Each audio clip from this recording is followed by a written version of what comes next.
Alright. Oh, here we go. How come you can't see Ace Attorney? That's just because it's not up.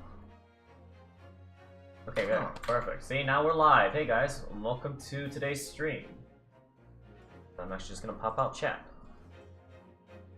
Only thing that matters. I'll check. Yeah, I need to see the audio volumes, but other than that, that's all that matters.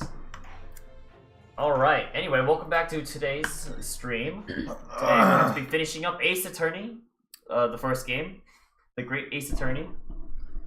And joined by me today are, our the usual co-hosts. I don't even have my audio in.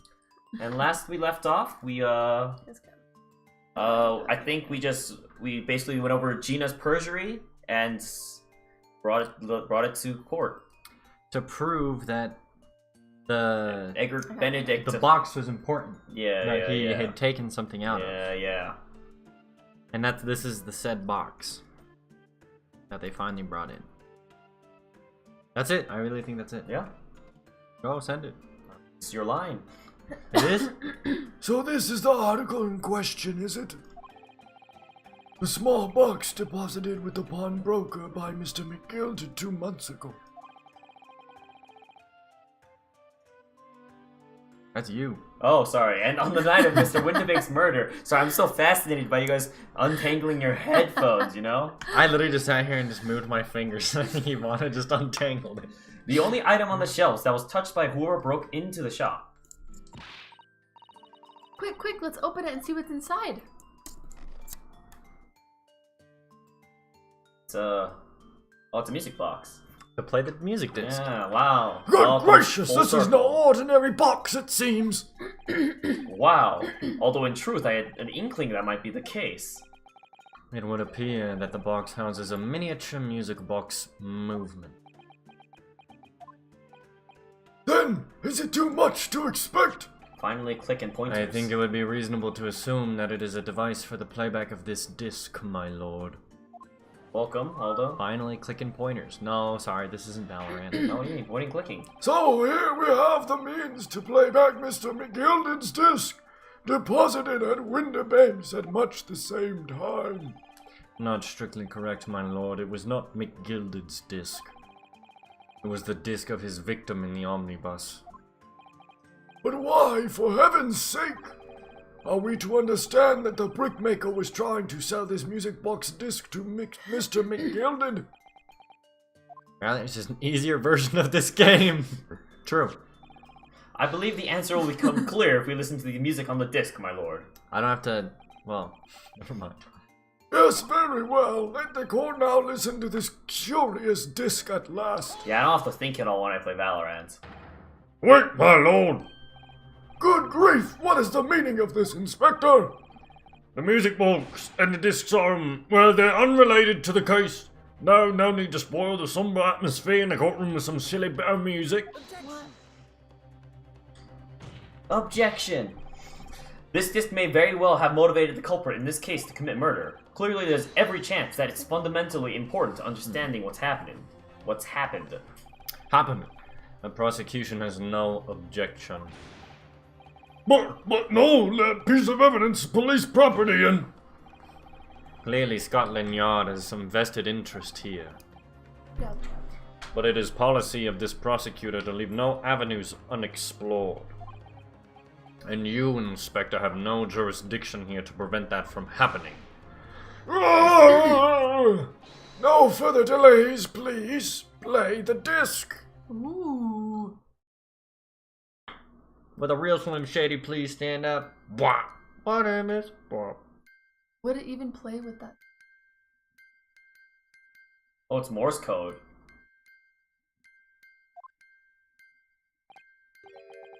What on earth? That's certainly not what I would call music. No. It's just the same note playing over and over again in the regular sequence. What's her face is gonna recognize it from the jury? Yeah. You're right.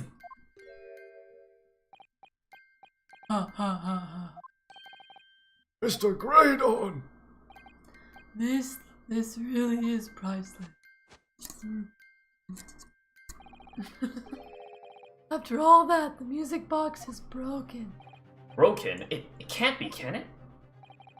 Well, obviously. In fact, I wouldn't be surprised if the officer sent to fetch it didn't drop it off on the way back to the courtroom. Well, with much regret, I feel the court must accept that this music box offers little in the way of clues. Are you ready to move on, counsel? Come on. Think. Yes, alright, it does sound as though it's completely broken, but is it? Could this music emanating from the music box be possibly a new Nah. clue? Nah. No, actually, I think... So usually how music boxes work is that the bump hits, like, the note, basically. And so, like, if the bumps... The height of the bump determines what note it's going to be. But I'm guessing that this music box has it so they're all the same note. When I regardless looked of at where it, the I bumps didn't are. look at that like that. No. So if you look at the music box... There's all different. They look like they're in different heights. different- So yeah. they made the music box specially for this too. So it wouldn't look suspicious. Because normally, like, this note would be different from Then this all note. those notes. Yeah, That's what I thought this that was is how it usually works. But they probably made the music box so it wouldn't look suspicious. And they made it so, like, all these notes, because usually it's, like, different lengths, so it produces a different sound. Uh-huh. But the length of the thing hitting the note is probably the same length. But honestly, do you think that they even like think did the game makers think that we would know that? They probably just made it look like a who regular knows? music box. But how can it be? It's an abomination, counsel. Mere noise. I fail to see how it can have any meaning whatsoever. It does sound strange, I agree, but there's one thing bothering me. While Graydon stands there chortling victoriously, Inspector beside him has a rather telling expression on his face. It's as if Gregson recognizes the sound, as if he's familiar with it somehow. And that's making him appear extremely on edge. If that's the stance of the defense, my Nipponese friend, answer me this. Oh, Wait. Was he talking or was he just thinking? Just now? Thinking. I think he was thinking that, yeah. Just what relevance do you propose this woeful chiming has on this case? It's the defense's belief that the sound emanating from this music box is not supposed to be music. Just because this is a music box, it doesn't necessarily mean the sounds we're hearing are music. Look at that, the smile vanished from Graydon's lips as soon as I said it. I'm on the right lines here, I must be. Hehe, making deductions based on how people react to what you say. You're acting just like Hurley, Runo. Objection! The sounds we're hearing aren't necessarily music. Well, now that you've told us what they are not. I'm sure the court would like to hear what they are. Do enlighten us, my Nipponese friend. Well, Surely you have an idea in mind, because if not, it will be the death of your ill-formed argument. Exactly. The music. I'm gonna change his voice. The music box is clearly broken. Refusing to accept that fact is pure foolishness. they've got me. I don't know what the answer is yet. Ugh, of course I don't. I guess they Runo, wouldn't expect someone to just know it's Morse code. I've just examined the music box very thoroughly. And I'm fairly certain that it's not broken at all. Really? Really, the way it's been made, it can See? only produce They a single accounted note for it. anyway. Oh yeah. Thank you, Iris. They reward hard work and knowledge. Alright, well if the music box isn't broken, it must mean that the sounds it's producing have some significance that isn't musical. Let us make us stare at it for 20 seconds, even though we figured it out 3 minutes ago. Could it be? Is that what these sounds are?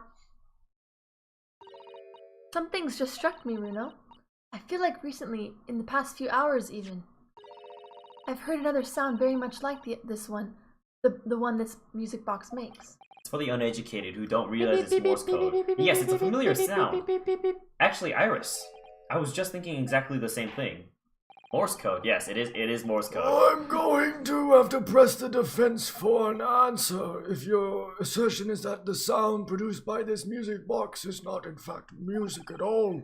Then what the devil is it, counsel? All the evidence we've seen so far, all the testimony we've heard, it's all pointing to one single answer now. The prosecution demands that my learned Nipponese friend present proof. Now, the person who wrote this game literally they're the masters. They're the people Drawing who stuff they have out 2 for pages you. left on their school essay, and on their resume for Ace Attorney, they're like, I can stretch a paragraph into 4 pages. Hired. Sorry. Tangible proof of this latest wild speculation. And then they throw in the random dictionary words no one's ever heard of so that your paper seems like legit. Literally. Anyways. Who said that 5-paragraph essays weren't going to be useful in real life? Alright then. This could be the best chance I'm going to get to fight back in this trial. Is this really the end, though? No. We'll find out. And if I'm right, it's going to join all the dots together. The evidence that explains the true nature of the sound of this, of the nature of the sounds on this music box disc is, I actually don't know what I'm supposed to present. What's in the? Yeah, what the freak? Why is it asking us What to am I present supposed to something? present? What? The case notes? No. I don't think so. Oh, maybe the newspaper, because she works in the newspaper, I think. Yeah. I don't What see else? anything else. Send it. All right, What's send like it. wait, go the other way. A bullet. I think it's this. What's Yeah. this thing? I think it's this. It's the old notes from Susato-san. Oh, I think I botched it. Obviously, it's not this. I'm afraid to say, Counsel, that you were being rather optimistic with that leading, obviously, there. You idiot! If I'm honest, as I thumped my hands down just now, I had an inkling that it was going to hurt me more than the bench. Well, at least one of your inklings is correct. Wait, it's wrong. Yeah. Yeah, Oh, that's what we said. skip this. Skip. Yeah. Yeah, I get it. It's almost like some sort of code. Court Oh record. my gosh. What What do I you present? want us to present? I think you have the answer, but it's not good enough. That's not good enough. Yeah, what's this thing? It's just the papers that Gina signed to say What's that thing? the blood. Oh.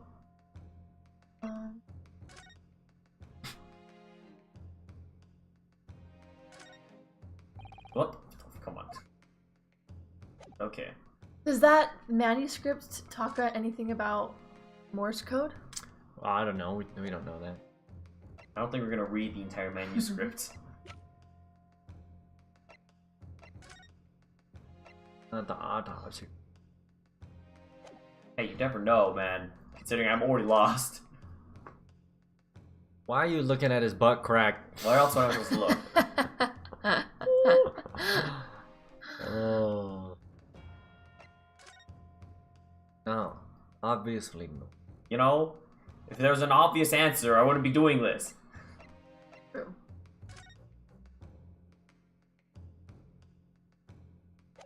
Can't we present one of the Oops. jury members?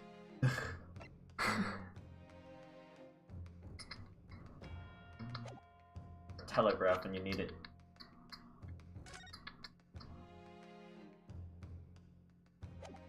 What if you just present the disc? No, I don't have any better ideas at this point, so... Present the disc. Nope, that wasn't it. Okay, so this is how we lose. Ah, What the heck? how do you? Yeah, what? So this is where we lose all our lives. Did you inspect the newspaper? Oh, maybe I should inspect the Yep, newspaper. yep. And then you present the newspaper. Yeah. 'Cause that's how Just Ace put it Attorney all- works. Virginia, I mean. Tomorrow's Inspect. headline will be Discharged Divers, Dauntless Do-Gooder, right? Yes, something like that. If possible, I'd like to go even bigger. Bigger, how? Proud pickpocket protects planet post-trial, perhaps. Protect planet. Oh, I can't wait for tomorrow now. It's going to be so great. There's a sensational story lower down the front page as well. Look, Ministry Mole. Classified secrets may have been looked Wow, it leaked is. overseas from Ministry of Justice. For a 10-year-old, Iris certainly has a finger on the pulse of world news. It's about secret communications. Oh my god. Mm. Between Great Britain Had to and its inspect it allies. and then you present it. Apparently they're Yeah. being intercepted by hostile nations. Communications are being intercepted, but how would somebody be doing that? That's the question, isn't it? I've come up with 3 different possible methods so far. Yeah, let's hear about Are you them looking for a because we nuclear haven't right figured now? it out. No, of course not. I wonder. Perhaps this is what Lord Strongheart was talking about yesterday. Yes, it could be, and it could explain why he has Rugsy running from pillar to post at the moment. Okay, I think I'm ready to present it now. Yeah. Presentation! Oh, finally. Today's paper council. The headline is Pawnbroker perishes in pick-purse plunder. Hardly supportive of your cause. No, my lord. I was hoping you read the article on the further down. Further down, Ministry mole classified secrets may have been molested or leaked overseas from Ministry of Justice. Wow, man. Alliteration. Yes, this is a very serious matter Little being too serious. investigated at the highest level, I understand. I have heard that international transmissions along supposedly secure lines are somehow being intercepted and leaked to various other countries. And presumably, those transmissions are in the form of wired telegrams? Of course. Juror number 5, your input, please. Forget what her voice is. Stop! Oh, me, sir? Whatever is the matter? You told the court before that you worked at the same communication station as Mr. Graydon, did you not? Yes, that's correct. And the particular station where you work deals with government communications and newspaper reports? Oh, yes. We're not your run-of-the-mill communication station at all. Our work is extremely important. Then tell me, is this not a very familiar sound? Nice. You don't mean to say, is it? That's right, madam. It bears more than a passing resemblance to the sound made by your telegraph machine as you tap it. I believe it's called Morse code? But I don't believe it. Now correct me if I'm wrong, but when it comes to leaking telegrams from government departments, there could be nobody more perfectly placed than a highly skilled communications officer. Oh, are you suggesting that the music box disc contains stolen government secrets in Morse code? Oh, that. Order. Order! Please, everyone, order! But this is high treason, Council, deserving of capital punishment. Too much new vocabulary. What is Vocabulary. treason? And what is capital punishment? That sorts of words I'd half expect you to know. For our sovereign government's confidential information, hostile nations would surely pay almost any price. Yes, and on that night 2 months ago, that was the very negotiation that was taking place inside the omnibus. Oh, but it... Oh, but in the end, And Zeke threw roll real fast. McGilded perished and the all-important disc lay unclaimed in the pawnbrokery. My word! In which case, whoever stole that information in the first place must surely have been beside himself with worry. Because if the disc were to be discovered before it found its way out of the country, It would reveal an act of high treason punishable by death. so the Like culprit wrecking your had no choice but to retrieve it. And in order to do that, he would have to gain entry to the pawnbrokery illegally in the middle of the night. Because the article left behind by Mr. McGilded would incriminate him too much if it got into the wrong hands. Isn't that right, Mr. Graydon? You think I've been stealing government secrets? Preposterous! Absolutely preposterous! His mouth is actually moving. What the? Oh, they're all moving. I never noticed. You never noticed that? So, in response to the defense's accusation, you claim complete innocence, do you? Well, of course I do! I've had to stand here in silence while that pretentious foreign lawyer has been prattling away. Objection! Then by all means, counter the charges, sir. The prosecution demands the witness testifies in response to the accusations brought by the defense. Delighted, I'm sure. The witness is reminded that the crime under scrutiny in this trial is the murder of the pawnbroker, Mr. Winterbank. That being a most flagitious offense, for which the law of this land sanctions a capital punishment. Alright, chatters, here's your vocabulary word of the day, flagitious. Look up what it means. Flagitious. Flagitious. Flagellicious. Flagitious. Far busy. But the heinous act of high treason is no less serious a crime than credullying a donut. I urge you to bear that in mind as you testify, Mr. Greydon. So then let us proceed, you Hold may... it. Oh, that wasn't even me. Who was that? Oh, them. Gotta let us have a rabbit and pork here, Governor. We got things to say. I beg your pardon, who do you think you are? Name's Nash Skulkin. Occupation is a professional baddie. Name's Ringo Skulkin, but we ain't baddies enough to sell out our motherland. Are they from the Russian country? That's right, we're what they call the Three Skulkin Brothers. No, like Three. they wouldn't sell out Britain. They live in Britain. Bad timing, fellas, very bad timing. What? So he's part of them? I mean, yes and no. I don't know. They keep saying that, but he keeps saying no. A mere communications officer couldn't possibly steal confidential governmental information. I'm glad my favorite duel's back though. I was running out of voice. I didn't Besides- have very many voices on screen. Besides, the sounds produced by that music box aren't even Morse code. Didn't we just decide that they were the lady that does Morse code? It was some low-class brickmaker negotiating with McGilded anyway, was it not? I have no relation to the man. Look, all we done is break into the gaff like the other night, like what he told us to do. If we know there was dodgy government secrets involved, we wouldn't have touched it. I hope these guys come back. Mario and Luigi. More like Wario and Oh, Luigi. Mr. Skulkin, One we still do, Governor. What's up? do I take it that you now admit to the crime that on the night in question you did indeed gain entry to the premises illegally? And moreover, you did so as a party of three in collaboration with Mr. Greydon here.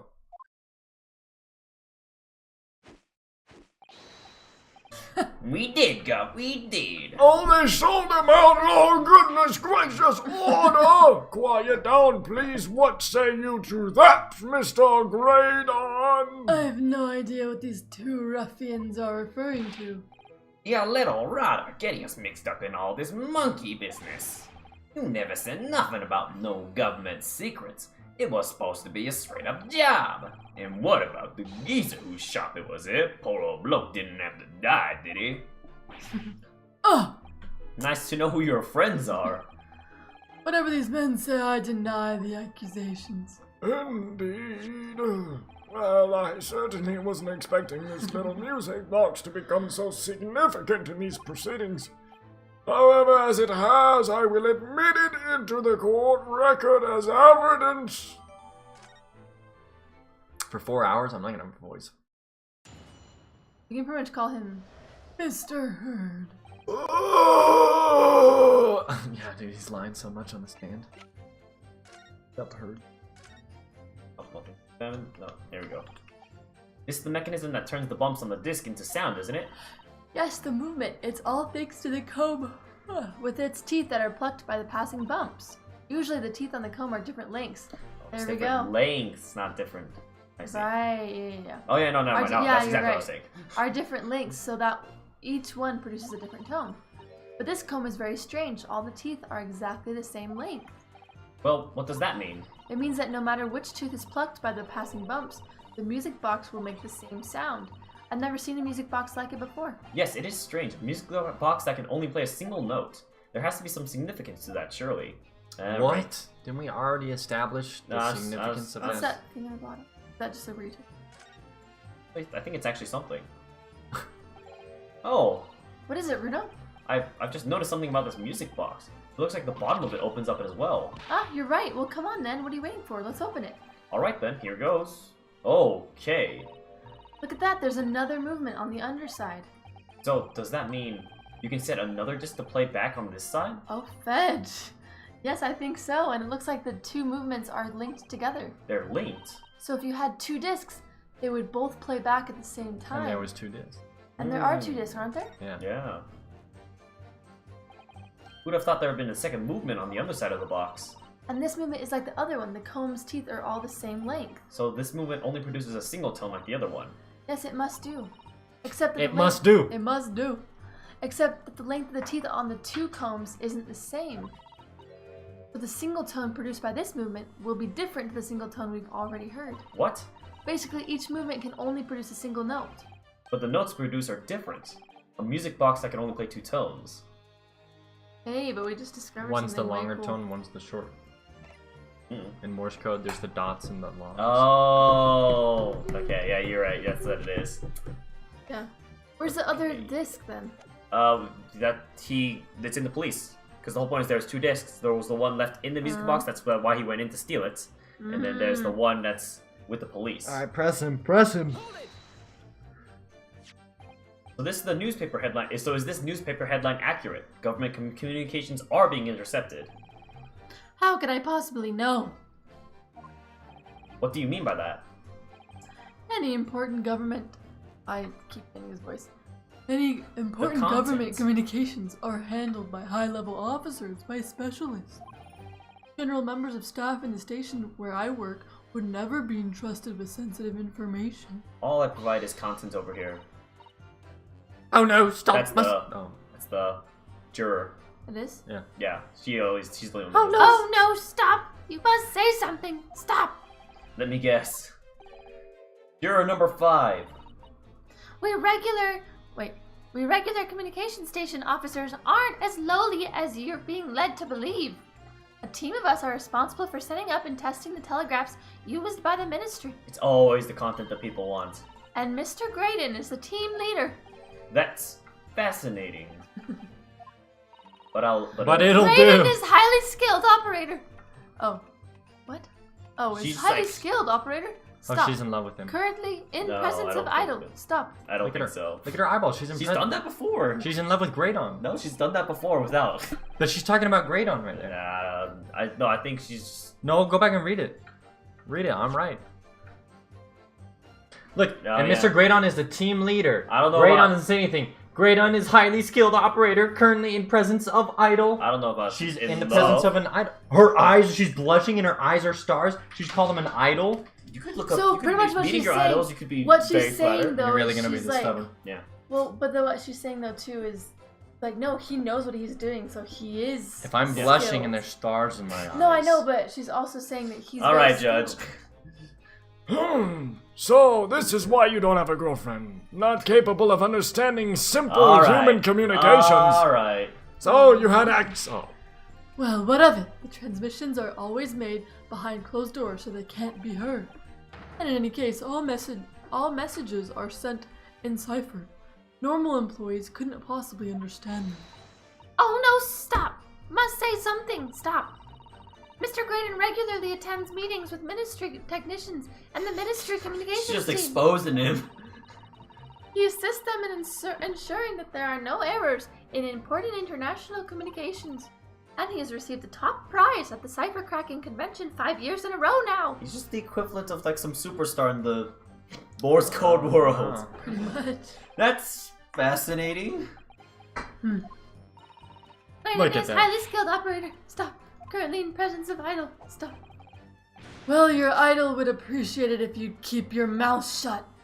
Savage. She should really pick her idols more carefully. I tell you, this lawyer's accusations are completely unfounded. Doesn't sound like it. His eyes are like, they're like green. I think they're blue. Press that. And present They're it. not? To anyone with a brain, that would be blatantly apparent on listening to that music box Ah, so for this is even where a it few presents. seconds. Of course, of course. Surely it can't be that my learned friend is unfamiliar with Morse code. Ouch, he looks genuinely shocked at my ignorance. I would be more than happy to demonstrate the basics for you, sir. A lesson? Here in court? Of course. Morse code is a continuous series of 2 distinct Well, like, what if tones. you don't know what Morse code is? Tones, you say? Yes, a short dot and a long dash. By combining those in different ways, you construct letters. I see. For example, this is A, and this is B. But when you listen to the sound produced by this music box, you only hear one tone, don't you? But it sounds so similar. The rhythm of it is the same and everything. But there's no discernible meaning to this apparently random sequence of sounds. So your assertion is fundamentally flawed. This is not Morse code. No! Oh my god. Ha ha ha ha, Good thing really? I mean, let's be honest, we wouldn't have known this I if know we didn't examine the box beforehand. I know it. What did I tell you? That music box is nothing but a worthless piece of scrap. Well, you hit the Perhaps. table hard. You might consider studying your subject matter before casting aspersions in future. Aspersions. Stop. Nothing to say, but stop. Oh, it's so frustrating, isn't it? Iris? I mean, if the government secrets were somehow being leaked using the music box, so many other things would slot into place so nicely. Could there still be something I haven't considered? Would it Nope. really be impossible for this music box to somehow play Just back? put it seems impossible. It seems impossible. Then we probably have to go back through the entire thing. Oh no. There's times where decisions really don't matter, and there's times where they kind of don't matter. There's still every possibility that this music box was instrumental in the leaking of government secrets. That's the belief of the defense, at least. Objection! Does it place you in some way, my Nipponese friend, to repeat the same line of argument ad infinitum? It's already been established that to be Morse code 2 tones are required, dots and dashes. Yes, I'm well aware of that. Then what? Well, it would appear the defense has a hypothesis to put forward. You had better present your idea at once, Counsel. How do you propose that this music box, which appears to produce only a single tone, could have been used to cipher secret messages into Morse code? I think we examined it. Yeah, good thing I was like, what's that? Oh, wait, I think... Yeah, no, we've read this. Blah blah blah blah blah blah blah blah. Oh. Oh. Present. Oh, I have to present it. Whoops. Oh.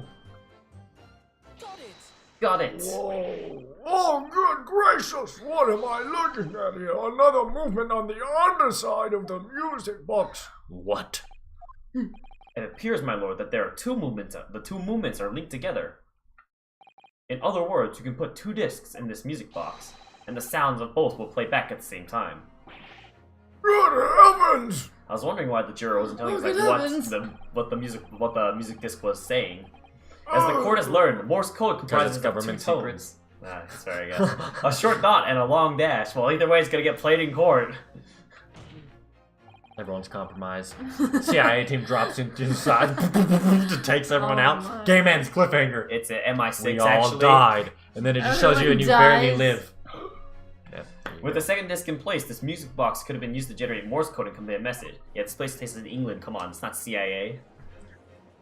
It's the MI6. MI6. This is beyond a joke. I'm sorry? This poor excuse for a lawyer has absolutely no evidence to support his claims. So of course, if my learned friend were able to present the court with the second disc, that would be another matter. Well, I can't at the moment. Oh. and may I remind the court that as the witness has pointed out, he was not the one in the omnibus with Miss McGilded 2 months ago, striking a deal over the disc or discs. Indeed, that was Mr. Mason, the brickmaker. Exactly. I had nothing whatsoever to do with it. Yeah. Though it has holes, I must admit the argument presented by the defense has much promise. I believe the cross-examination should continue. The link between Graydon and the victim of the omnibus case must be there somewhere. I haven't found it yet. Oh dear, looks like you need to give your argument more strength, Bruno. Interesting. You will reiterate your testimony, if you please, Mr. Graydon. If I must, though I maintain exactly what I did at the start of this pointless cross-examination. Pointless. There you go. No relation. Press. He's your brother. So 2 months ago in that omnibus, McGilded killed the brickmaker and stole the disc. Mr. Mason was a single man with almost nothing to his name. Real quick.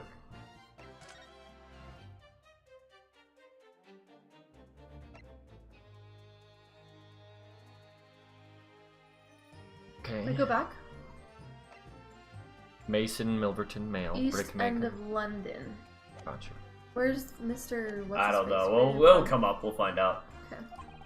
It seems he lived in an artesian quarter some years ago, but people Artisan. there... Artisan quarter some years ago, but people there remember little about him. That does make It's not much artesian? sense. What? No, because there's not another I. Yeah, because Artisan. S-I-A-N. That doesn't Oh. make much sense, though, does it? How would a humble brickmaker come to acquire secret government information? Artisan. How indeed. There must have been somebody else involved behind the scenes in all of this. Somebody who had acquired the disc and gave it to Mr. Mason in order to take it to the meeting with with McGilden and negotiated a deal.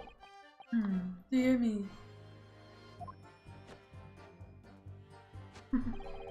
You may have it in for me, sir, but I assure you, I have far more class than... An old brickmaker from an artisan quarter and this well-to-do communications officer. Only I could find some evidence to link the two of them together.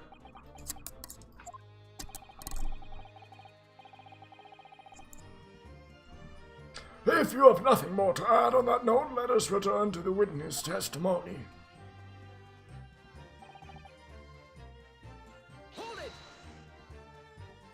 Like Mr. Green told you to do, you mean?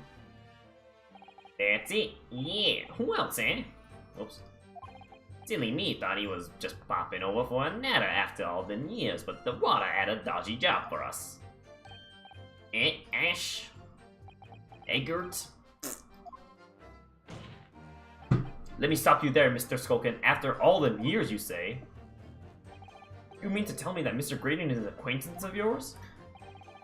We're the sociable kind of baddies, you know? Sure. Let's say Graydon's an old China. An old China. Excuse me, is something wrong, Mr. Skulkin? Eh? No, the other Mr. Skulkin. What? Oh, who, me? When your brother was testifying just now, he said something that seemed to cause you to react. Oh, I was just remembering the old days, that's all. I bet they all worked together as a crime group. We used to have a right old laugh together way back when. Together? With Mr. Graydon, you mean? Yeah, with Ash, I mean. You will look at him now in his fancy whistling flute, and you wouldn't add him any of it. But when he was younger, he was from the poor part of town, just like us. Oh, Is that so? But he was always a learning one. He had the brains, he Illyria. had the savvy. How was that? I don't know what that means. I think he's like the smart one. Like, always coming up with smart ideas like what would never have gone through our heads. Go blimey, ain't that the truth, Mr. Melverton and Skulkin Milk Run? That was a corker, eh? Save it until after the trial. Your Milverton. reminiscing has no place in this court. They all work together as a crime group. Reminiscing, but it's literally, they're literally testifying against the dude. And neither does your fruit. Milverton, yeah, that's the dude's name. Yeah. Oi, the geezer asked us a question, didn't he? And we was answering. Yeah, we ain't done nothing wrong. The way they talk Nevertheless, is very funny. Badge Thomas's voice is dope for him. nevertheless, the court is not prepared to accompany you on your trip down No, I'm ready. memory Let's do this. lane. Counsel, can we turn our attention back to the testimony, please? Gone off enough time. I don't Present. know. Could that sentimental to the story be testimony. related to relevance Yes. now? Oh, you bet it is. Just let it go. The prosecution moves to add. My lord? Yes, counsel. You mean the defense? Yeah. The brother's last statement, sentimental statement, could hold vital information relating to this case.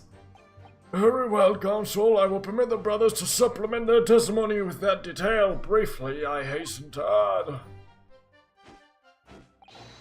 Say no more. Skulkins never skulkin. You should say what to that right there. I know. Come on, finish the sentence of that. Because they both saying There it. you go. Alright, let's learn more about this milk run. How their father never came back. I'm sure I'm going to What regret exactly asking, was but what that? exactly was that? Some kind of business? Just a little scheme we had going back when we was youngsters. A bit of fun, really. Delivering fresh milk to the locals, that what it was all about. That sounds alarmingly legitimate. There must be a catch. I suppose since we're here, I should ask them to elaborate, but on what? Business name. So this business was just a bit of fun, you say? And it was just yourselves and Mr. Graydon involved? Yeah, that's it. Milverton and Skulkin's Milk Run, was it? Yeah, that's it. And where did the Milverton part come from? Oh right, I thought. What? Enough of this! How much longer are we expected to listen to this dribble? Objection! Let me guess, you don't accept anything these two witnesses are saying. Tell me, why is it that it was only at the mention of the name Milverton that you decided to interject? Because well... You weren't the happiest of homes that one came from. Yeah, his old man was struggling for money so much his wife walked out on him. He took the name Graydon then, see? But Ash will always be Milverton to us. It is his brother. Oh my gosh, I was joking, but it's the truth. Milverton. So that used to be your surname, did it? Of course not! This is all fun-cum! I've been a Graydon since I was born. I think it's his dad, honestly. The guy looks really old. Oh, we don't even have him in the court record. Oh, he's dead. Yeah, but he looked really old. No, but why would he be in the court record? He dead. I guess. I mean, the victim is in... Oh, that's true, that's true. Present see. the name. Yeah, no, I will. I just want to see if there's any more details about Milverton. I guess not. Yeah. Milverton. I was hoping to see an age. Do you really think you can rely on the testimony of these two thieves, huh?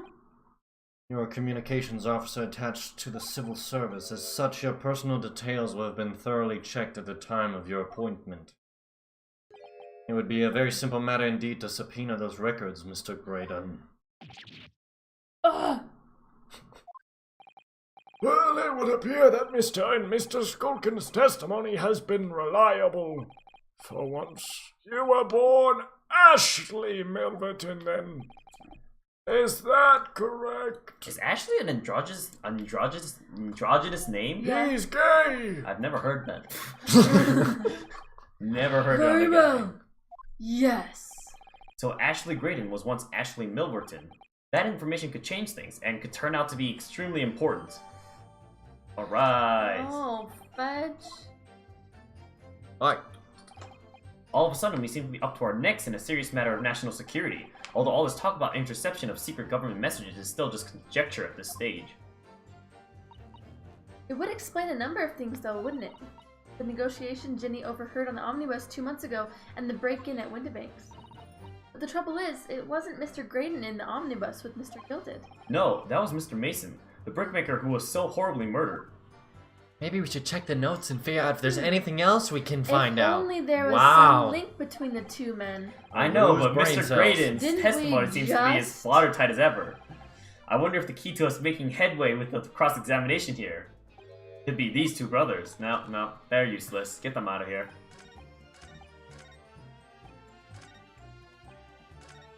Alright. Present. Objection! Let's just reconsider the implications. Oh no, I think it's wrong. Why? Why is it wrong? I don't Fetch, we have one know. life. Yeah. Save, We have to save, Scum! We have to save. Don't worry guys, we're not gonna save the Scum. game! Oh no! We're just saving in case, you know, the blackout happens. Holy shit! We're just saving in case of a blackout, you know, and we lose our data, you know? Anything could happen. Can't you just I'm gonna examine it real quick. examine and can you present it? Can you present that? I can't examine this, no. We try. I Examine. Space. Or go to the maybe go to the Dollar. people. Go to the people. I can't go to the people. It doesn't let you inspect the page. No. Why not? It's not something you're... Oh. Why not? Oh, no. I think I'm just gonna repress this. Right here, yeah, I'm just gonna repress this. Or do I present? I have no relation to I'm gonna that. press first, and then I'll present, because this is safer. Maybe we Yeah. present. Wait, we've done this already. Yeah, I know, but I'm saying like maybe it gives us the opportunity to present now that we have all the information. Oh. So I want to make sure it's not that we present here instead of actually present. Okay, so we actually just present here. I'm betting we just present here instead. It was just the wrong statement. Oh, and I pressed the wrong thing. Why? I saw press and I thought present. Alright, I just wanted to make sure that there was nothing in here, you know? I like You might miss something on the second time around, so you should triple check your things always. Resent. Alright, let's hopefully hope that this is the right thing. Okay, Otherwise- we're good. Okay. Mr. Ashley Milverton, Colton was waiting, his cursor hovering over the dislike button. tell me, why did you try and Why? hide your former name from the court? Oh, because I haven't gone by that name for years. It means nothing to me. No, I don't think that's the real explanation at all. The truth is, you had a reason to hide that name. Explain yourself, please, counsel. I have here the notes from the omnibus case, my lord, and as we all know, the victim, the man who we now understand to have been negotiating with Myth Gilded. Myth gilded. Yes, Mr. Mason, the brickmaker. That's right, only Mason wasn't his surname at all. It was his given name. His full name was Mason Milverton. Milverton! Do you mean to say Saints Saints alive? Mr. Ashley Milverton, is it not the case that the brickmaker, Mr. Mason Milverton, was your father? See? He's too old. Ashley, Oh, I am your don't. father! As I believe I mentioned earlier, your family history will have been thoroughly checked when you join the civil service, and it really would take no time at all for the court to subpoena those records. The truth is, you have been illegally acquiring highly confidential government information and selling it to Mr. McGilded in collaboration with your father. Ooh, he caught himself after his spin. How graceful. Quite the spin. The new facts and evidence unveiled by the cross-examination of this witness all come together to reveal the truth. The truth, you say? That you collaborated with your father, Mr. Mason Milverton, in illegal dealings with Magnus McGilded. By dint of this music box, you mean, counsel? Yes, stealing information being sent in secret government communications and selling it on to McGilded. Mr. Graydon concocted this elaborate scheme using 2 music box discs to encode the information, as presumably a safety measure against information falling into the wrong hands. And a very effective one. I shouldn't have given the scheme any credence whatsoever. But the deal with McGilded went sour and the brickmaker met his end. Yes, but before he was arrested, McGilded managed to temporarily dispose of the stolen disc at the pawnbroker. Then, having learnt of the situation, you appeared at Windibanks 2 days ago. I bet, good old Egbert Benedict killed McGilded, actually. That's my bet. Yo, and he closed him in the thing and burned him. Maybe. That's what I'm guessing. In an attempt For to killing recover his dad, yeah. the 2 articles McGilded had placed in pawn there. And he says an injury he's told him not to Actually, also, I bet this guy doesn't really care about his dad. I bet it's because the McGilded couldn't pick up the disc. But that attempt failed. Yeah.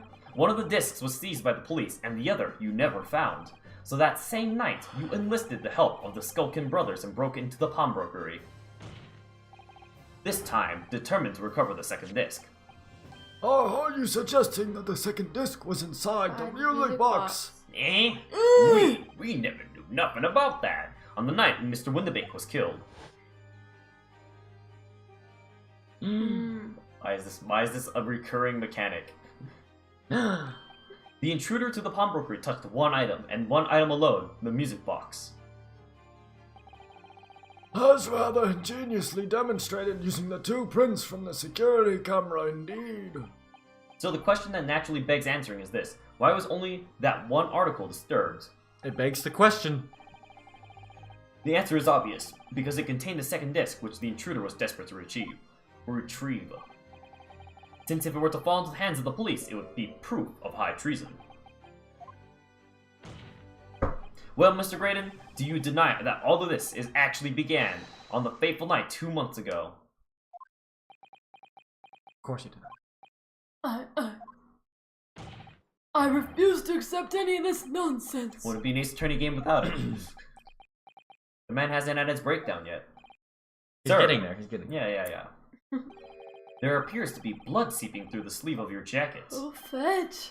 What? Ah, 2 nights ago, we know that 3 shots were fired at the scene of the crime in Windabank's pawnbrokery.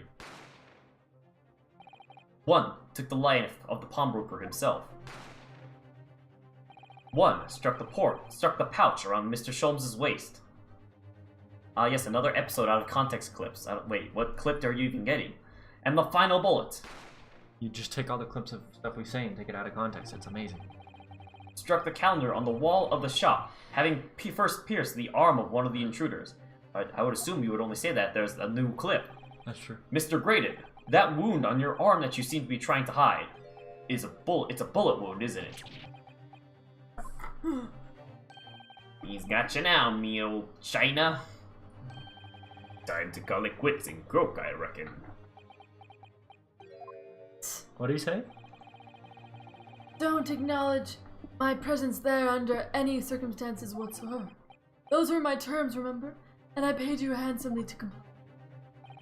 Clearly I was a fool to think I could trust some common slum thieves. Common theft. Fine, I admit it. I was there in Windabanks that night. I paid this pair 10 guineas to accompany me, and as you've noticed, I sustained an injury in the course of my adventure. Now he's gonna twist it and say that he did rob the place, but it wasn't for the disc.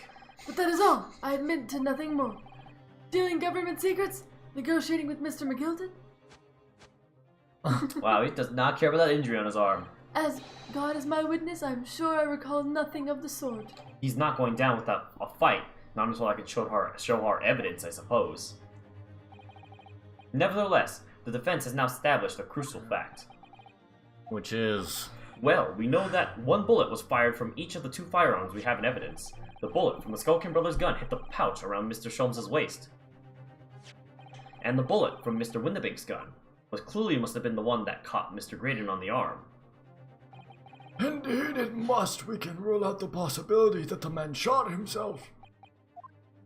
And that leads us to only one conclusion. Mr. Windabank was shot by a 3rd gun, which can only have been fired by the 3rd intruder.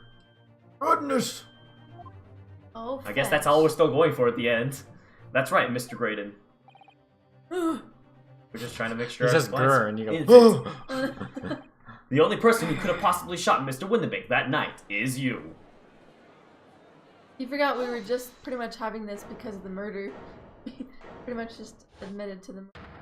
Hey, jail's probably better than capital punishment. Break down! You little upstart! Oh, whoops. Whoa! We gotta go Whoa! back. We gotta go back. What's that supposed to mean? You made a grave mistake when you summoned me What? here. What's that supposed He's a to devil, mean? he turns into a devil. Yes, as you rightly say, I was there at the pawnbrokers. I did my best to hide the fact naturally.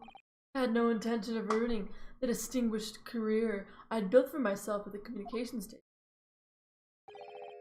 But did the thought never cross your mind?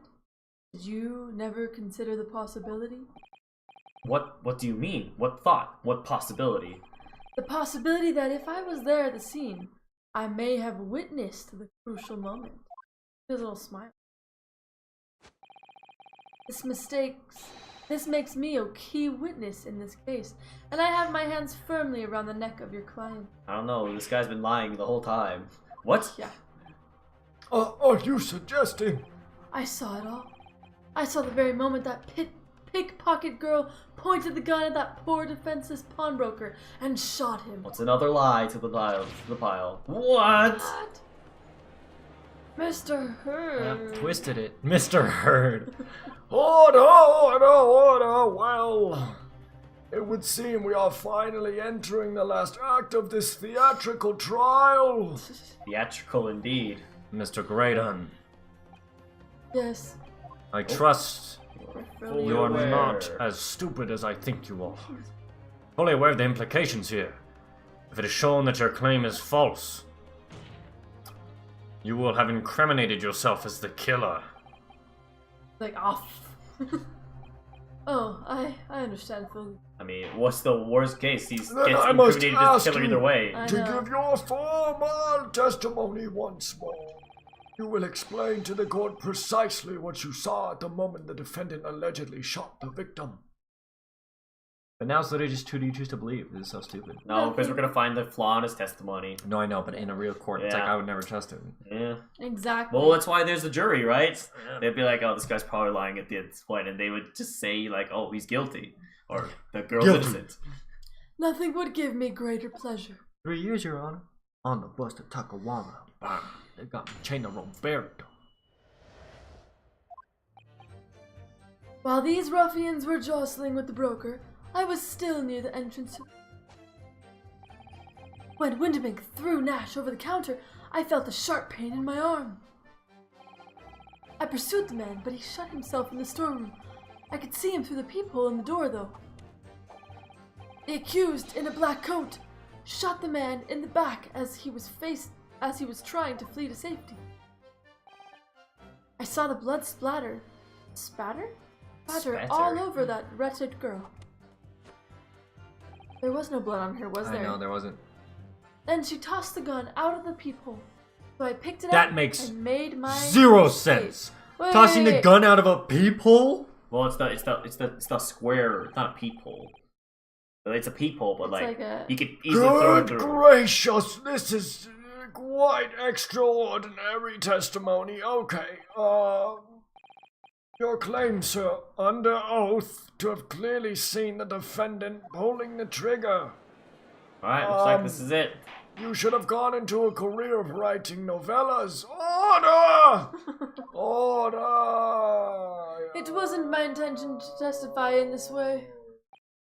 But neither is it my intention to be found guilty of a murder I didn't commit. Sir, you see, my hand has been forced. I tell the truth now as an act of self-preservation. As opposed to, earlier. And this would actually probably flown with the court.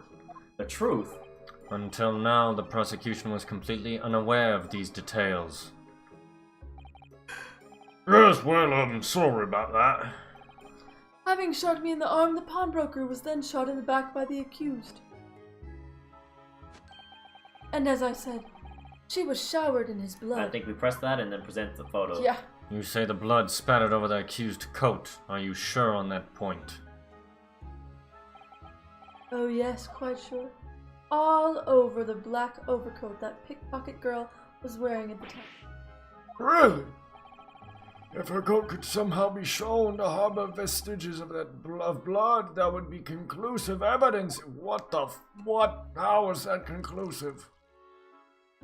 This guy's just like, Such man. an investigation is entirely possible, my Well, I think it's lord. conclusive because it's on top I think of Von the- Zieks is on our team in a weird way. No, Von I Zieks know. is like just as pissed that the guys No, lied. totally. He's just He's like, always on our team. The I'm first, defending this idiot. let's be honest. Okay, he's on our team, and then the final prosecutor is probably going to be Lord Strongheart.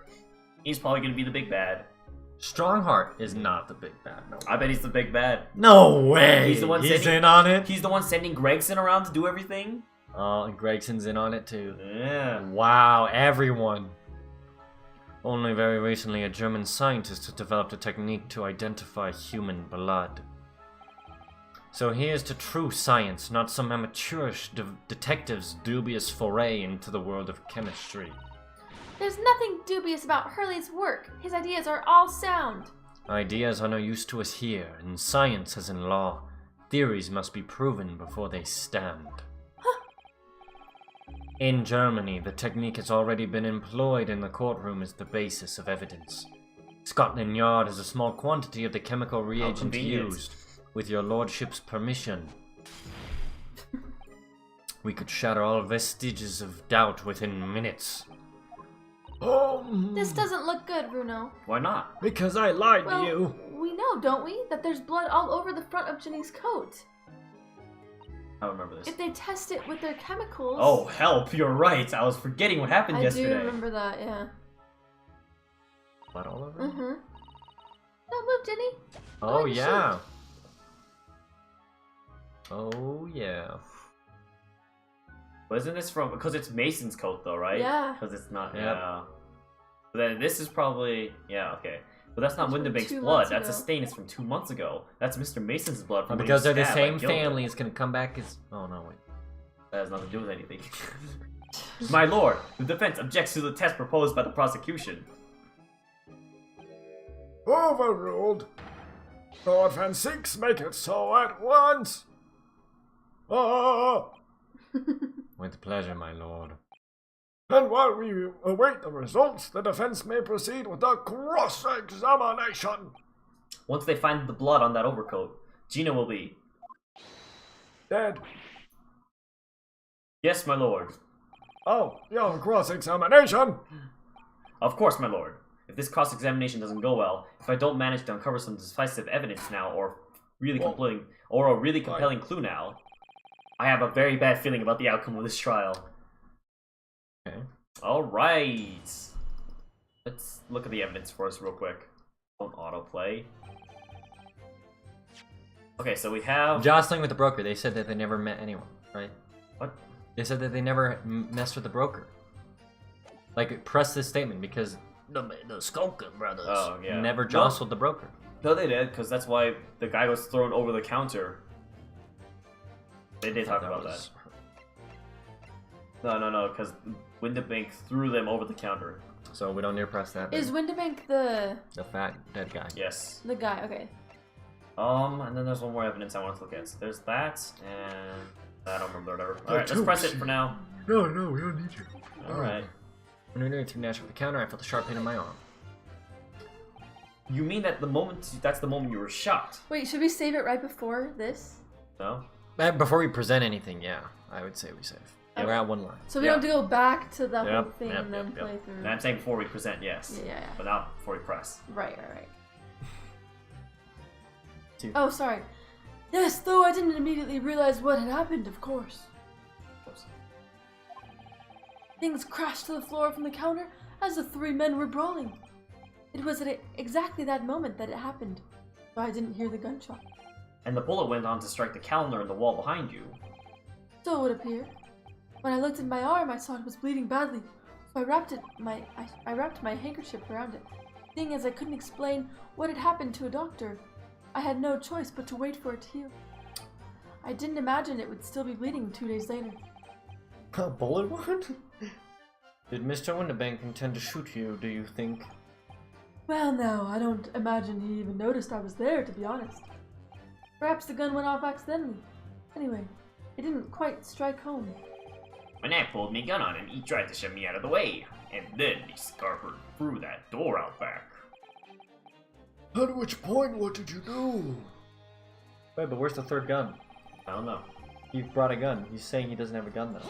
Well, while we're pressing, I'm not exactly sure where we're supposed to be going with this, honestly.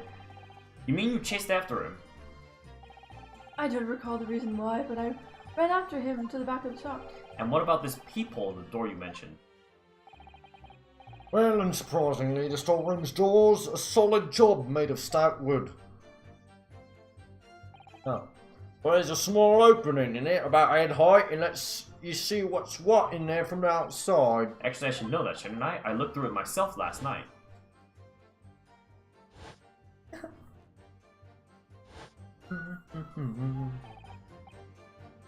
And what about you burgling brothers? Did you see what went on through this peephole as well? Not likely. I didn't see nothing of the sort, girl. I doubt these two buffoons were even aware of the people's existence. So the Skulkin brothers were there, but they didn't see the killing of Mr. Windabank take place. Inside the storeroom, I could see the broker and that young girl standing there. The defendant. Yes, though neither of them noticed that I was looking. The girl raised her gun and pointed it straight at the man. And then, what did you see next? I'm getting younger. Good. When the crime was discovered, the defendant was found with the gun in her hand. But that was when Mr. Windabank's gun, from which only a single bullet had been fired. And as we've already established, Mr. Graydon, that bullet was fired at you. Ah, but no, it wasn't the broker's gun that the pickpocket girl had when I saw her. Yes, the bullet from Windabank's gun grazed my arm, and yes, the Skulkin's gun grounded the detective. But this was another gun entirely, a third gun. The broker's gun was not the murder weapon, so clearly there had to be a third firearm involved. In other words, the accused must have had her own gun with her at the time. Objection. But no other gun was found at the scene. Calm yourself, Counsel. Sorry? You must consider the events in order. At first I saw the broker and the girl glaring at each other, and then all of a sudden, the broker turned to run. And it was at that moment that the little gutter rat shot him in the back. A chilling image, I must say.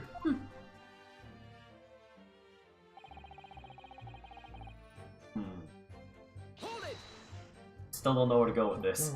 But I'm All over thinking that her. because he's saying that he turned to run. So maybe I don't know. Oh, because he was shot in the back. Maybe that's important. Yeah. Oh no, but then if he But that turned would to make run, it would. sense, Yeah. yeah. I don't know. Yes, the peephole, I saw it clearly. Of course, the stains are invisible now, what with the coat being such a dark color. But I assure you, that garment is sullied with the victim's blood. Well, it is sullied with blood. That's for sure. But it's not Mr. Windibank's blood, is it? No, that's right. It's Mr. Mason Milverton's blood from when McGilded stabbed him 2 months ago. It's so annoying. If they'd only accept Hurley's chemical analysis, we could prove that. But they won't. So unfortunately, we can't use it as evidence to support a case. But you can use the old case and be like, hey, he literally does the same Father. coat that he was stabbed in, so Yeah. that's where the blood can come from. You can literally just do that. They could just say it's the same coat. Yeah. No, they could just say it's like a different coat. I mean, same coat, but bought by 2 different people. So, But Maybe no, there's no way for but us she to got the prove. coat, but she can just testify and say, I got the coat from... Well, I mean, then it's I just had the disc in it. it's just Yeah, then it's testimony words against words, but that's all Yeah, it is. It's fair, but they're not gonna let that happen. Did I hear you correctly? She threw the gun out of the room? that's right. After the broker fell to the floor, she started walking over. Over where exactly? In the direction of the storeroom door, to where I was watching. Of course, I quickly retreated, and then the girl dropped the gun through the peephole onto the floor on my side of the door. But why on earth would she do such a thing? Yeah, it doesn't make sense. Obviously. I couldn't tell you. Perhaps she was hoping to distance herself from the murder. But then she goes and picks up a different gun, Yeah, exactly. and then sleeps on the floor. Exactly. Without thinking, I went and picked it up. Oh my... That's why it has my fingerprints all over it. But anyways, I suppose I was worried about just leaving He it was there. just being a good In case Samaritan. any more tragedies took place. Wow. Demon Man Zeke has no words. I know. No, so it was you, in fact, who took the third gun from the scene of the crime. Isn't that a crime in and of itself? Yep. Yes, it was yours truly. Don't admit to doing crimes, though. I left the clear up to the lackeys and left. Clear up. We made a bit of a mess around the counter, so Mr. Whistle and Flute here told us to tidy up. He thinks he's a bloomin' mum sometimes. Well, I was paying you enough, by goodness. Tell me, Mr. Graydon, when you left the pawnbrokery that night, was it by any chance with the second disc in your jacket pocket? Oh! What the heck is Okay. happening? You hear him? You You little little toe rug! Gentlemen! He actually sounds like your voice, too. You little toe rug!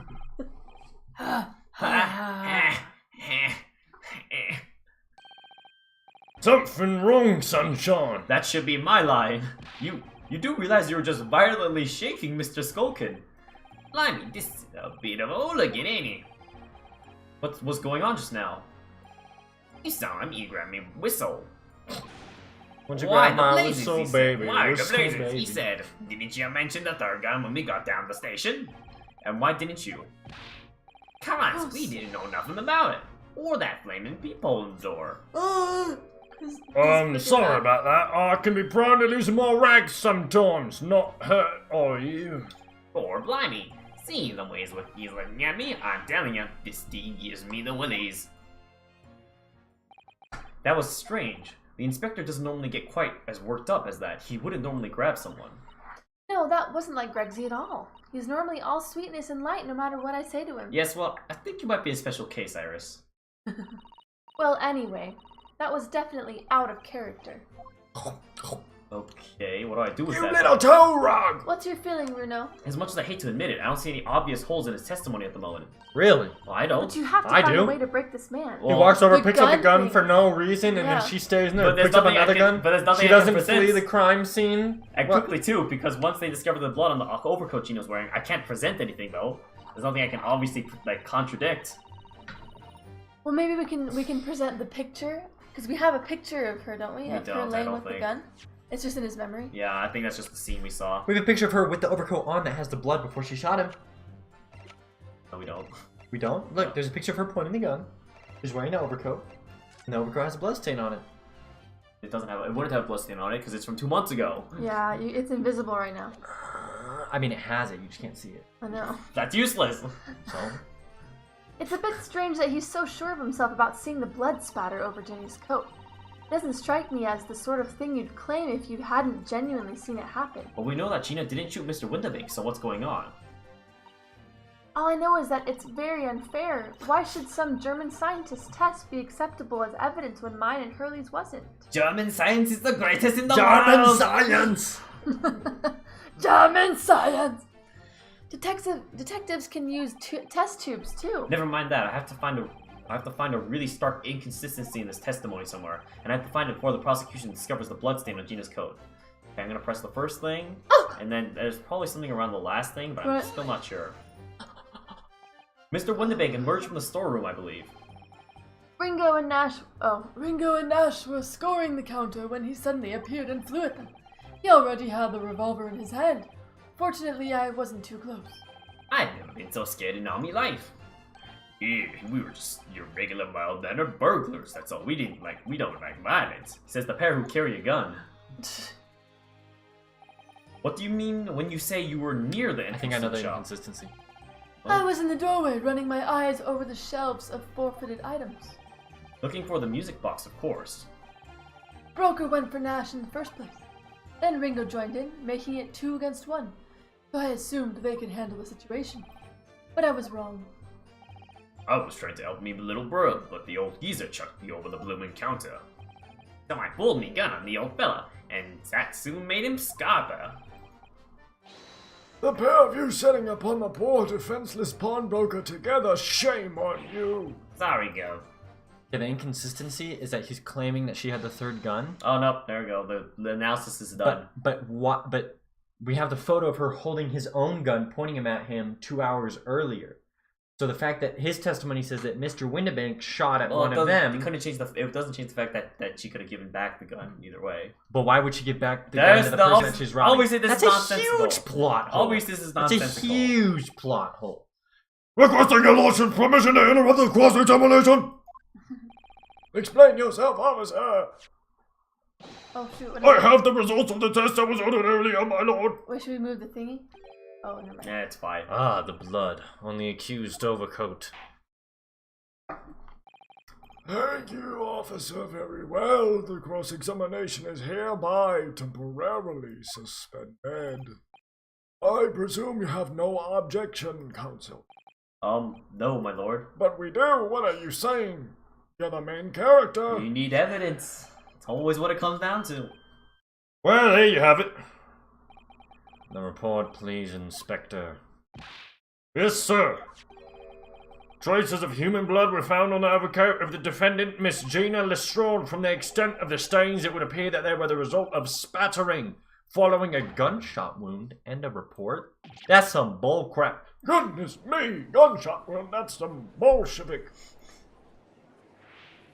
Why are you spinning? See, what did I tell you? Objection. No, the blood on that coat is not Mr. Winterbank's. What on earth makes you say that, counsel? The coat originally belonged to Magnus McGilded. Just before his coat was deposited at Winterbank's, McGilded had fatally stabbed Mr. Mason Milverton. So the blood on that overcoat is the blood of the brickmaker from the omnibus case. Objection!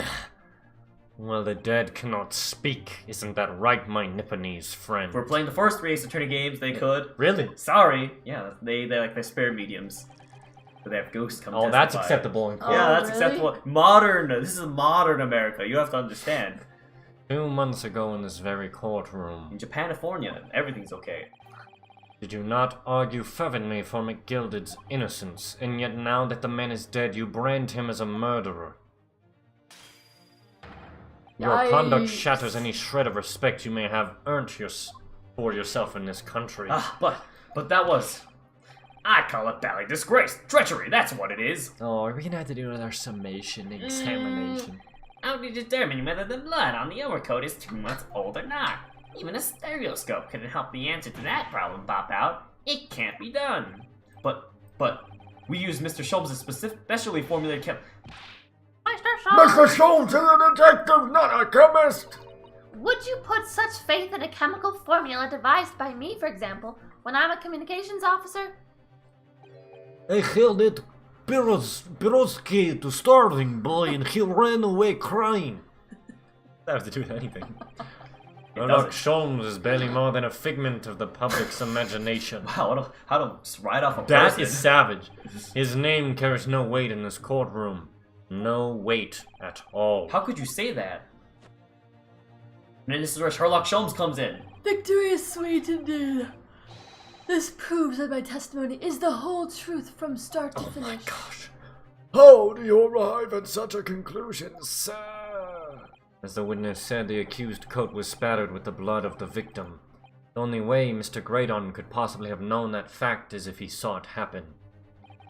In other words, his testimony is solid, and we're all idiots, and the conclusion is singular.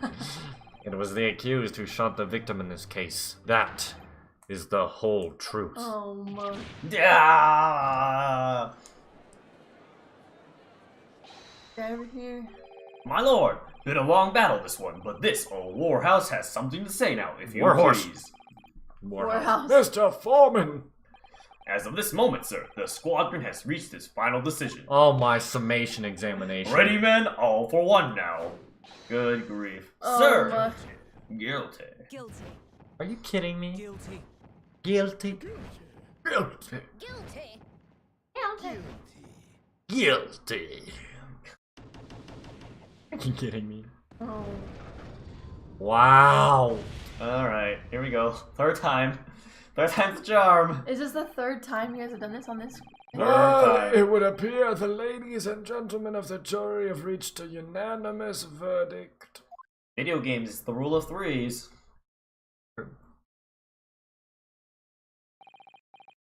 The defense has consistently failed to unpick this witness's testimony.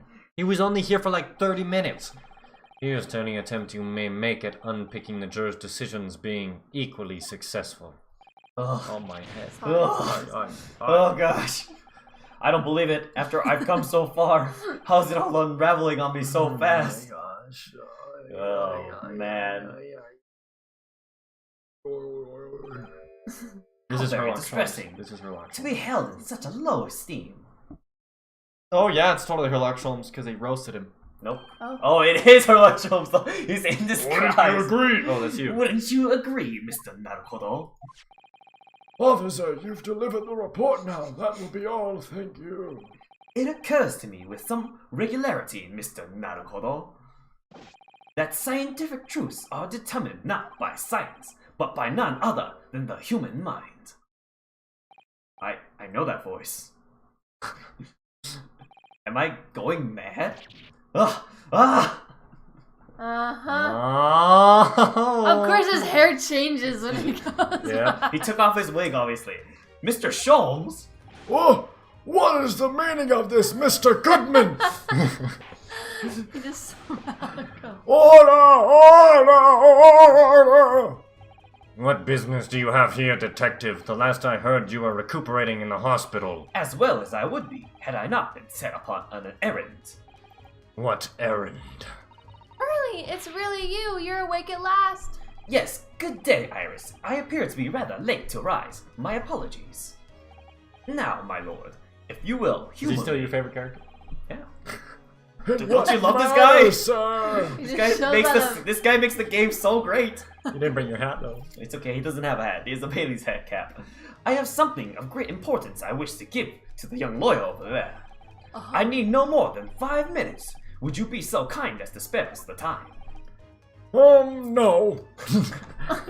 Game ends.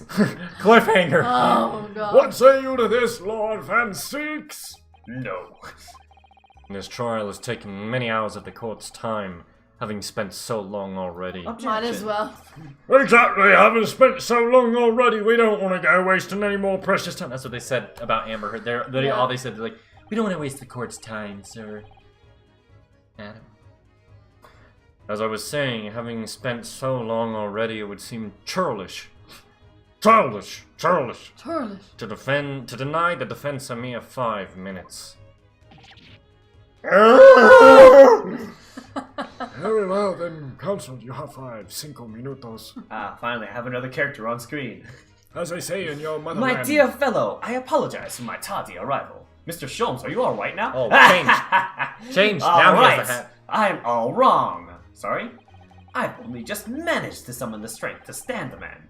I asked the judge for 5 minutes, because that's all I can even do, but I fear even that may prove too much for me. Pray forgive me should I pass out. Let's make this discussion as short as possible. Hurley, this place is full of idiots. You said it. Well, honestly. At least one person None tells. of them can see how wonderful your chemical blood analysis is. Well, that concoction of mine was really just a bit of sport to assist me in my investigations. I never took the trouble to refine it for appraisal by scientific community. An oversight on my part. Right, modesty, surely not. But enough of that. I'm here to give you this, my dear fellow. It's a lunchbox at the bento. What's that? A lavender furoshiki wrapping? A leaving present from Miss Susato. From Miss Susato? Mr. Naruhodo-san. If possible, matters were to be settled without me giving you this. Those were instructions when she asked me to do her this favor. I don't understand. Miss Susato foresaw today's event, I believe. She knew that the culprit would attempt to escape justice by means both devious and underhand. I mean, we're 5 for 5 at this point. And that you, Mr. Naruhodo, fighting fairly as you are wont to do, would find yourself in considerable peril. At that very moment of crisis, you were to be given this small parcel. How convenient. It's the gun. Those were the dear lady's instructions. A leaving present from Susato-san. Whatever could it be? No, it's it's the thing you used to suck up ghosts in It's a Luigi's megaphone. Mansion. What is this? Oh, it's the machine I made.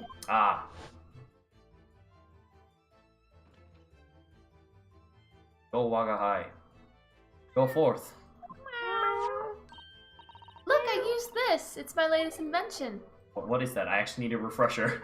Don't tell I me that's call what they it used. There wasn't the- an eye hole, it's and they the cat used that to flap-o-mat. cut a hole. It is. Okay. Oh my! I don't understand how this matters. What's Susie up No, to? they used it to cut the peephole. Yeah, I don't understand why that's gonna matter, but Why wouldn't that matter? Then his whole testimony is moot. Because he said his whole testimony is like, I saw it through the peephole. Wait, what But are you if he talking used the about? machine to make the peephole, The people, he What? looked through the people I'm saying yesterday. that Agert Benedict used that machine to make the peephole in the door at the pawn shop. no, the door was already there. I'm pretty sure. Or I all know of the that. door is already there, but the peephole. No, the people was already Yeah, it there for all was. that. Alright, well, I don't understand why. That's it's why being I'm brought up. saying Mrs. Sato muttered saying the, I don't think it the is. following words before she left. We skipped over something that she had said, that Iris had said. Just yep, no, that's I what you can said. make a cap flap for the little furry friend like Waggy and Oh, that was just the a cat recap. flap. That was just the recap stuff. Oh, okay. I'm a failure. I don't deserve to be a judicial assistant. What? Didn't she say something like that?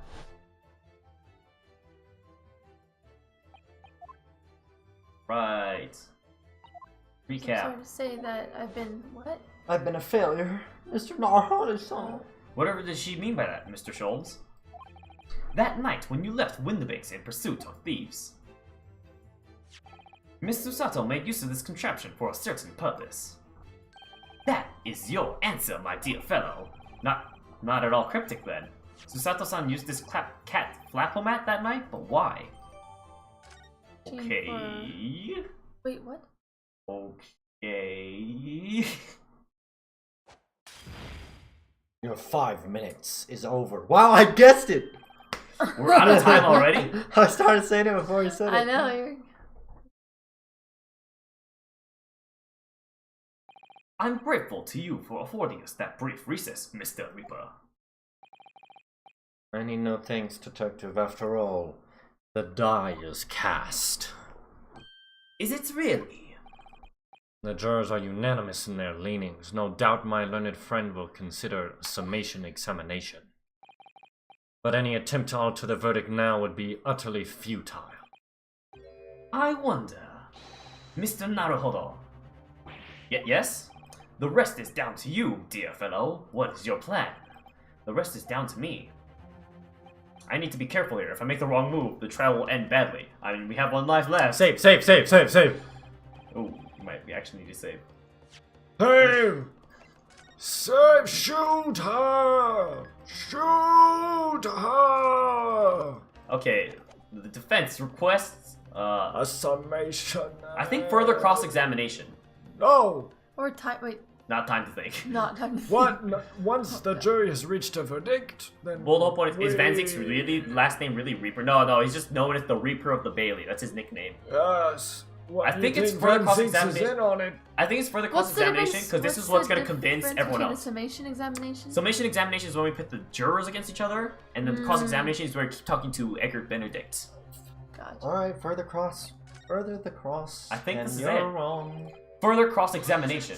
Objection! The jurors have spoken. Protocol dictates that you may not cross-examine a new witness now. Objection. No, the defense is requesting. It's not requesting a new one. Witness, but rather to continue with one of an existing witness. What? It would appear that a rather important detail has escaped your attention, Mr. Reaper. My lord. Oh, is he? Requesting your lordship's permission to interrupt the cross-examination. It's just his voice. No, Harlock Sholmes is a really good voice actor. Oh my. Thank you, This is- officer. this is- Very well. this is fine. Cross-examination. So nobody can say anything then. If Bruno asked to resume his cross-examination of Mr. Graydon, The court is obliged to allow it. Oh, this is absurd. that's a new thing. Heart attack. He's got heart pain. He's got heartburn. I would remind those present that this is my courtroom! I concur that the defense is entirely within its rights to request a continuation of the cross-examination. However, I will permaban you from my chat. I will not permit an unremitting protraction of these proceedings. Therefore, I have decided to afford the defense one final opportunity in concluding the cross-examination. Alright, last chance. Counsel, you must choose but one statement from the witness's testimony, Last chance. and but one piece One of piece? evidence to present in support of your argument against it. A single chance to present evidence. Well, I mean, we have 1 life anyway, If so. following that the situation remains unchanged, I shall move to adjudication. I mean, the situation truly does remain unchanged. Is that clear, counsels? You will not press the witness any further. Okay, so no pressing. We can only present My a single piece of lord. evidence. Yes, my lord. A single statement and a single piece of evidence. Most generous. That's all we need. Well then, Mr. Naruhodo, it's high time I fell in a dead faint. I leave this in your capable hands. That's the most ungracious feint I've ever seen. Mr. Shaw. He just threw himself backwards. He's like, I'm about to faint. Gotta do it dramatically. It was so like sudden. The man just had a stroke. He really fainted. Yep. He saw it coming. You should save before you submit anything. So I don't Yeah, have to go obviously. through. Okay, I'm just saying. One life. We're Hey. one life. Hey, handy honestly, right now. you're only meant to have 1 life here anyway, so clearly that's all we need. So you choke me. Oh, To stand so Insouciantly, I don't know. insouciantly before the court in a state of such high fever. So many vocab my words. throat. Either the man has extraordinary strength of mind or an extraordinary lack of feeling. Clearly, you should have made the judge get younger and younger every case. I imagine he's feeling very little now. The detective is sleeping soundly in one of the antechambers. Recommend when he's down, why don't you? Well then, counsel, are you fully prepared? Yes. One statement, one piece of evidence. One piece. I won't let Mr. Sholmes down, or Iris. And I won't waste this final chance that Susato-san has given me. This is going to decide the entire outcome of the trial. Very well then, under the terms I have outlined, you may resume the cross-examination in part 4. Just kidding. Not in part 4, it's still part 3. Alright, we will save here. Save the game! Just in case, you know. Game mysteriously Alt F4s itself. We're gonna save. No. The game's just gonna Just mysteriously like Alt the F4. video, we're gonna save Scum. Okay, so let's look at the evidence we See, have. It's not that one. So we know the evidence. It's obviously this. But can we examine this? Yeah, I'm assuming we should. I don't know what we were supposed to examine. Whoa. Whoa, these vicious teeth look like they could rip through almost anything. They're good, aren't they? They're made of a special alloy. Alloy? I developed Alloy. alloy I developed just for this job. Imagine this is the next murder weapon. Oh my gosh. The cutter rotates. Cut a door in someone's hole heart, in rip their heart somebody's- out, Oh my gosh. close the door. The cutter rotates 10 times per second, so it can get through any kind of door in no time at all. And what are the two parts at the top there? Ah, those are for attaching hinges to the section of door that gets cut out. Right, of course. Nothing can match this machine for power. It can make mincemeat of even the toughest of doors. It sounds like a great murder weapon. I'm telling you, they made the freaking porthole. It sounds Yeah. so charming and friendly when you say it with that what it's for, but it feels like the reality of the cat Flapomet is that it's a grim weapon of door destruction. Wagaha is so adorable. There's nothing I wouldn't do for him, even developing deadly weapons. That's it. Is there anything on the bottom of it? No. I mean, when we inspected back here, it literally took us to the front, so. Yeah. That's Okay, it. That's it. Go to evidence. No, there's Oh, no this need. is what you this is present. this is definitely what we present. Okay, and Oh, we wait. just choose where to present it. No, it's not letting me go back. There's gotta be something else. It literally doesn't let you lose. What about the trigger? The What little trigger? trigger thing?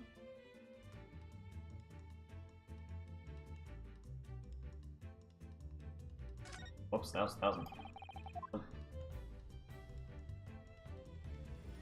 The ammo? There you go. Bottom. Oh no, I can go back now. It wasn't letting me do it debated earlier. me. I was clicking on it. All right. I was still near the entrance to the shop.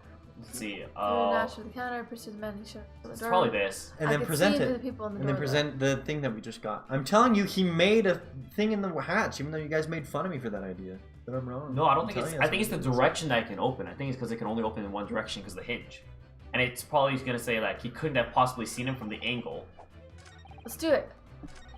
Got nothing to lose. I toss my gun out the people, or it might be this one. Okay, Yeah. so it's this statement or the third statement. Third I think I should statement. Toss I my think it's gun the third one. out the peephole. Okay, I don't think it's this. Wait, if the peephole does open on one side, then she She wouldn't have been able to throw it out. I think it is this actually. I think Alright, it's do it, this. and then But present the. unless No, you she's can't- able you to can't press kinda this just side. push it. Okay, cat, flap a mat, present Well, it. let's take a look at the photo real quick of where. Okay, can you see how? Is there things- none? Is There's there not? none on it. Wait, go to the other one. Go back. Go to this one. It's the same. It's there. Oh, it's there. clearly Wait, you there. said go back again? Yeah, it's not there. I actually. told you he made it. Oh. And Yeah. you guys made fun of me. Wow. Matt was right again. It's okay. I'm used to it. Yeah. That's okay. I'm always right. People so will go back to apologize a couple the weeks later. It's fine. Story of my beginning. freaking life, dude. This one. Oh Yeah, well. click that one. Oh well. All right. You think it's this one then? Yes. Wow. Which Alright. one? Well, maybe present with the image, because that actually shows It's it. the same thing. Present. Okay. Oh, you were right. Oh my heavens! Matthew was right again! Oh, it's my cat Flapamat, my lord. It makes a way for cats to get in and out of a room. It can cut through any door you can think of and make a new little door in the middle of it. That's right, my lord. It's a device for creating so-called cat flaps. A small doors. I'm sure we can all work that out for ourselves. Ah! But that cat lover's contravance has no possible relevance to this case. Oh, really? Of course it doesn't. To start with, there was no cat flap in the pawnbroker's door. Not being a keeper of cats myself, I'm afraid I fail to see what this has to do with the matter at hand. Perhaps it would help if I described its function another way then. This contraption Makes peepholes. is able to create a peephole in any door you can imagine in practically no time at all. I beg your pardon, a peephole, you say? 2 nights ago, we arrived at the scene only minutes after the murder of Mr. Windabank had taken place. That's right, according to the paperwork at the yard, it was you, your Japanese assistant, and Sholmes. Yes, the 3 of us were together, and it's recently come to my attention that my assistant made use of this device at the time. Your assistant did what? There was a peephole in the storeroom door. I can attest to that. Because I looked through the peephole myself in order to see inside the locked storeroom. Man, dang that you did figure it out. That's crazy. It's all coming together. This is ludicrous. Wow. What are you trying to say? Of course there was a peephole in the door. I said as much in my testimony. How else could I have witnessed the crime, for pity's sake? Yes, how could you? What? Don't so kindly say what you mean. Alright, it's time. Time to strike the final blow. What I mean is this, my lord. My assistant made the peephole in the storeroom door, and until such time as she did, the door had no hole in it to look through. What? No! Objection! This is a farce. Are you really suggesting that the people in the door was... Yes, it was created only after the incident had taken place by my judicial assistant using this device.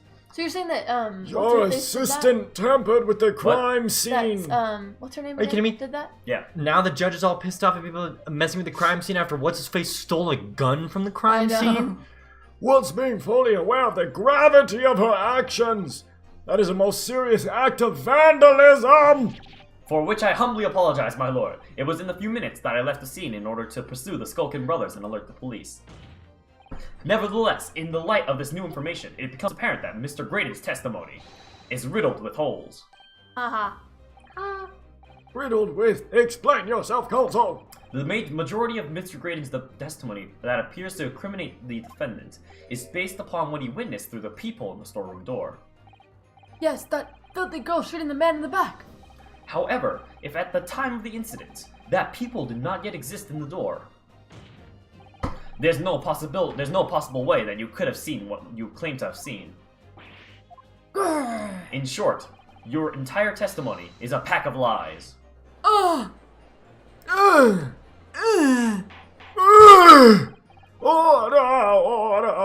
Is there any credence in this revelation? Objection!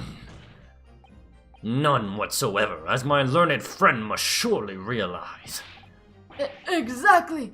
This is just some cheap trick designed to discredit me.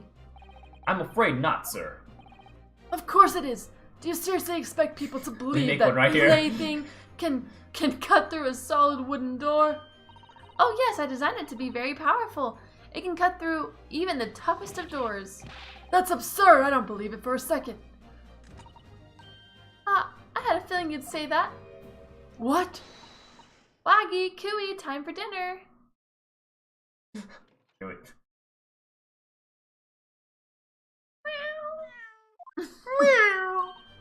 Well, Young lady, this is the Old Bailey. One does not make cat flaps in the oak paneling at the Old Bailey. And no one noticed her like brrr into the wall like during the thing. Oh, I'm not done yet. Don't worry. This doesn't mean that the peephole in the storeroom door at Windabanks was made by your machine. And there's no way you can prove that it was. Bet. no, but it's easy. What? The cat flaps by Cat Flapamat creates creates are all of a fixed size, and the dimensions of the people at Windibanks are an exact match. Oh! Hee. Old Silky's lost for words. Excellent work, Iris. Thank you. And now it's my learned student friend's turn to be lost for words, I feel. I believe your judicial assistant has already left the country for your eastern island home. Well, yes, that's true. Then you may have some difficulty in establishing all of the facts. For the sake of argument, let us assume the people has dimensions that are a perfect fit for this contraption. In that case, when was the people cut? The prosecution demands proof of your answer. Here we go, we have the pictures. Yep. Ah, What is the purpose of your line of inquiry, Lord Van Six? It's very simple, my lord.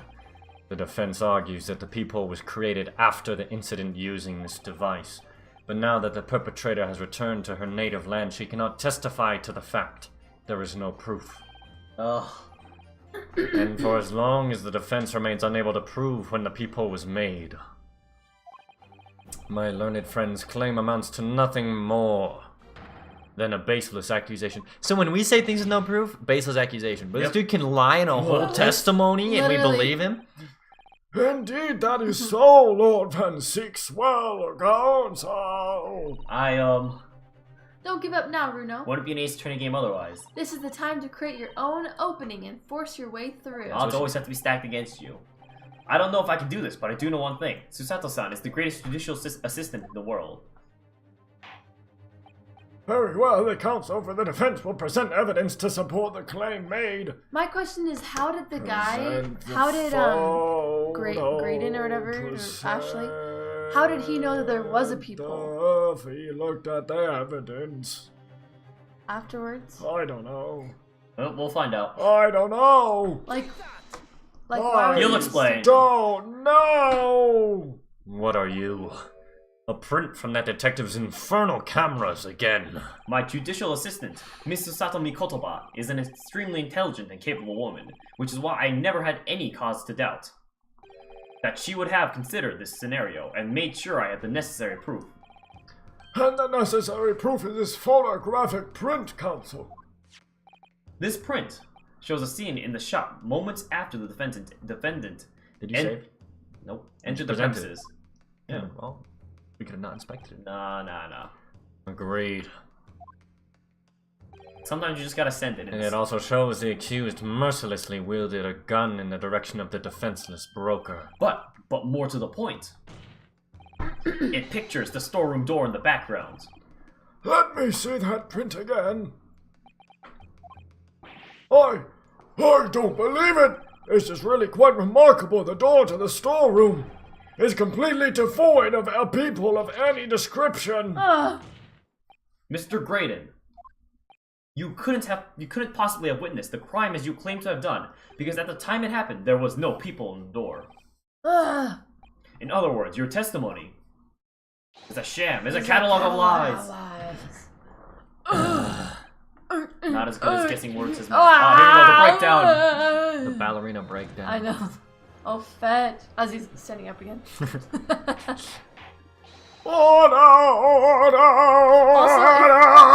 Also, if you go back, he wasn't pointing at the dude. I am satisfied Like, that if the you go back defense to has the thing- substantiated, I Because no you way. can't. substantiated his He's claim pointing like this way, and the guy's standing up. and beyond not really all pointing at him. reasonable doubt. This witness's testimony was entirely fallacious. That's not the only thing we now know beyond all reasonable doubt. My learned friend's assistant's guilt can no longer be denied. The woman tampered with the crime scene. But more importantly, Goodness, there's more, Lord Van Six. the defense may have established a reprehensible instance of perjury. But that is no proof that this man is the victim's killer. Why is Van Zeek's double down so hard? He's like, oh yes, that's right. What? I was there at the scene, it's true. And I was shot in the arm, it's true. But that's all. Yes, in fact, if you look at the circumstances, I am the victim here. Oh, please. No. No! I don't believe this. But they're right. As it stands now, I don't have any definitive proof that he's the culprit. Still, he can't worm his way out of it now. Iris? You know what they say, but he said he has the gun that she threw through Yeah. the peephole that did not exist. There's no point locking the cat's door after the cat has bolted. Not what people say, but alright. Isn't that right, Bruno? As Hurley always says, one lie begins another, Begets another. begets another. No, wait, that might have been a line I wrote for him in one of my stories. Well, no matter who said it first, you're right.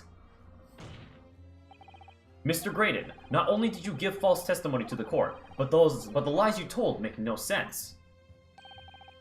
Make no sense. What do you mean by such a remark? What you said in your testimony, the blood splatter, reveals that you know something you shouldn't have known. In other words, there's a fundamental inconsistency in your test statements. Because he saw the coat What? with the blood. Yep. Objection! This is provocative talk, counsel. Won't you enlighten the court, explain this alleged inconsistency? Iris was right. One lie begets another. Please save the game. Nope. The Yes, save inconsistency is revealed by the lies in the witnesses' Save the statements. game! They show that Mr. Graydon had the knowledge of something he shouldn't have known about. will Namely- end Ace Attorney for the night if this is wrong. The bloodstains that were present on There Miss will Lestrade's be coat. consequences! What's That's right. what's a game without The little victim's stakes? blood spattered all over her when she shot him. But how could you possibly have known that? Obviously, because I saw her do it to the peephole in the oven. The point is not that you lied in your testimony, Mr. Graydon. It's the nature of the lie you concocted that is so revealing. You're not making any sense. Then let me ask you a simple question. How is it, Mr. Graydon, that you knew of the existence of the peephole in the storeroom Yeah, I was door? gonna say. What? Well, obviously I... Has the cat got your tongue, witness? The peephole in the door was made after the incident occurred, and once I returned to the shop, having failed to catch the two burglars, Scotland Yard's investigators arrived immediately. Since that time, the police have been at Windibanks constantly carrying out their investigation. Isn't that right, Inspector Gregson? Well, yes, of course. The place is chock full of pawned articles, and my lads have to thoroughly examine them all. So I gave the order to have officers working around the clock in shifts so we get through it all. And consequently, there's no way that you, Mr. Graydon, could have gained access to the shop. Therefore, you shouldn't have known nothing. You should have known nothing about the peephole in the storeroom door. So the fact that its existence forms the basis of your testimony is completely inexplicable. Objection! And yet the fact remains that Mr. Graydon did maintain that he witnessed the crime take place through the peephole in the door. How on earth is that possible? Could I have a word, please, Lord Francis? Speak, Inspector. It's just that I really ought to be getting back to the station now to put in my report. There's really nothing more I can add to this testimony, so if it's all the same to you... Permission denied. Oh... It's not all the same to me, Inspector. Not at all. Hey, put it away. You will remain exactly where you are until this trial concludes. Oh, of course, sir. Mr. Graydon, you shouldn't have known about the existence of that peephole. Which can only mean that you must have been informed about it by somebody else. Objection! Stop there, my learned friend. You realize I trust that the words you just uttered have extremely serious implications. Yes, but the defense believes that the details about the case that Mr. Graydon claims to have seen must have been revealed to him by a certain person before his testimony. And in fact, considering a particular clue we have, there's really only one person that could be. Who is the person in question, counsel? Save the game! No. Yes, save it. Save the game! It could be Lord Strongheart! Save the game! Darn you! You actually made me press it. When you slammed the desk, you made me click it. Alright, The truth is, of it course, can it's only me. have been you, Inspector Gregson. Me! Objection! That's why he wanted to leave. Yeah. He's like, can I leave before I get in trouble? You had better have some proof to substantiate such a rash claim, my learned friend. Consider the fact that we have only been aware of Mr. Ashley Graydon's identity for the last few hours. We learnt of it only during the course of the trial today. Indeed, preparations for his testimony were made with great urgency during our hour-long recess. While the police executed the subpoena and brought the man here from the communications station. And until that time, Mr. Graydon would have had no idea, no inkling that he would suddenly be required to appear in court. Are you suggesting that until such time as he was summoned? Yes, my lord. Until then, it's reasonable to assume he knew nothing of the people. It was only once Mr. Graydon was in the stand that he realized his position, that he would have to defend himself against the accusation that he was the third intruder. You're suggesting to the court that it was while this trial was in progress that he received the information, so that he could commit Such a perjury in order to creepy- save his It's a skin. creepy face. Exactly. And the only person with the knowledge of the investigation that he had any contact with is you, Inspector Gregson. This is blooming outrage! Why would I be giving away details of our investigations to this family? I was summoned to his lordship's chambers during the recess in any case, had you forgotten that? Quite true, I had a number of questions regarding the events that transpired at the pawnbrokery. Which means... the first time these two laid eyes on one another was after the proceedings resumed following the recess. Since then, they've been in full view in the stand where such illicit discussions couldn't possibly have occurred, except Remember they wait! were whispering! I know, yeah. Oh, I've just remembered something, Bruno. What is it, Iris? There was one time before, wasn't there?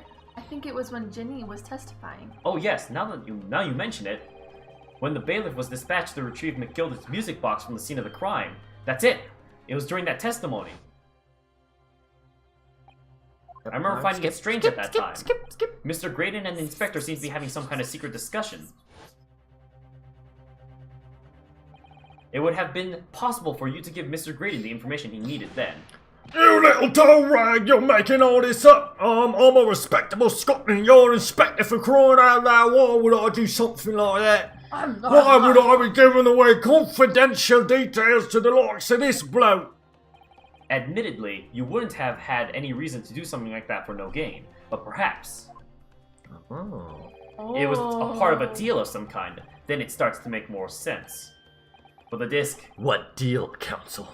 I wonder if perhaps in exchange for the details about the people of the crime scene, Mr. Graydon to give a certain something to the inspector. I'm sure I need not remind the inspector that, if found to be true, striking a deal of any kind with a witness would be considered a gross case of malfeasance. I don't know what that means. Malfeasance? I don't know. Well, Objection! It's becoming clear that jumping in with accusations is this Nipponese student's specialty. I don't do that. But with the stakes so high, the prosecution is not prepared to listen to baseless charges. It is incumbent on the defense now to present evidence in support of this diabolical claim. Evidence? Just what are you proposing that the inspector demanded of the witness in return? The court must see proof of this alleged deal. The disc, save the game, please. No. Please. If Inspector Gregson really did strike a deal with Mr. Graydon, then Save. logically, there's only one thing he could have asked for. That must be it. There's only one thing he could have asked for. The judge sounds like he's got 10 years younger in health. The judge has discovered the fountain of youth. It just takes a while. Yes. No! It's the missing link that would join all the dots together in this puzzle. There's only one evidence it could be. I must press you for an answer now, counsel! Last time it sounded like he was on his deathbed. It's a new actor, like Dumbledore. This is the third part, like the third movie. It's a new actor. Alright, here we go. Don't do it! No! Here we go. Take that! Ah! Inspector Gregson. Besides this murder, is it not true that you've been working on another very important case? What are you getting at now, Sunshine? Is it possible that this other top secret case is what's alluded to in this newspaper article here? The classified secrets being leaked overseas from the Ministry of Justice. From the Ministry of Magic. How the bleeding Nora could you? We discovered during the course of this trial the music box deposited at Windibanks by Magnus McGilded. A special music box designed to play 2 discs at once. It would seem likely now that encoded on the pair of discs that were in McGilded's possession are the leaked classified secrets. So I put it to you, Inspector, that in order to recover the second of the disc containing those secrets, you covertly made a deal with Mr. Graydon in which you exchanged the disc for details of the case. You little toe rag! Ah! Order! On the day of the incident, when we met you at Windibanks, you said this.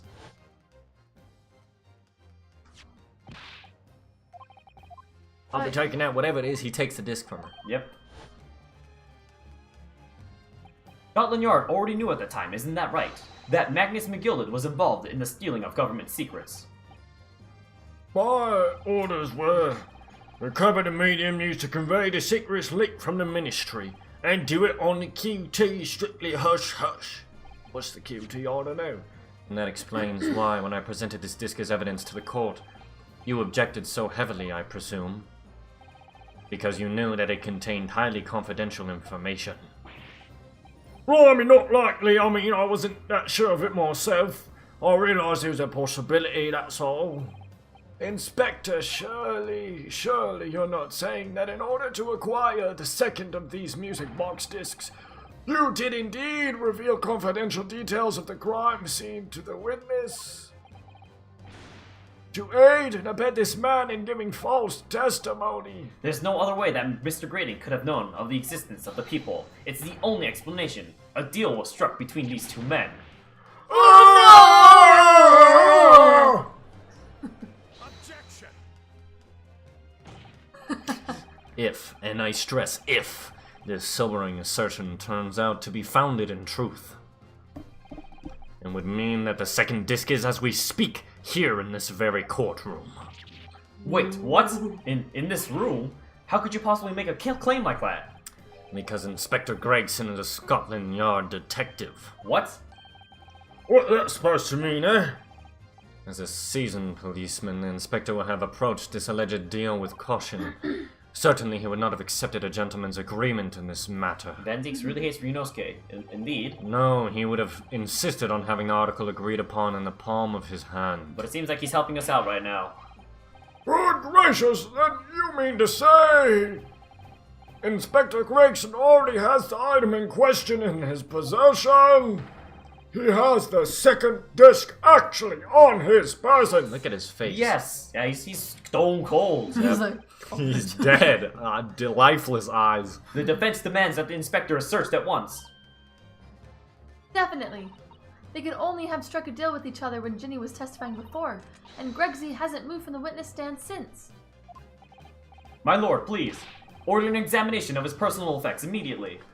Well, Inspector. It won't be necessary. They'll He's never, enjoying the last bit of his french fries. they'll never check out my butthole. Have you checked your butthole?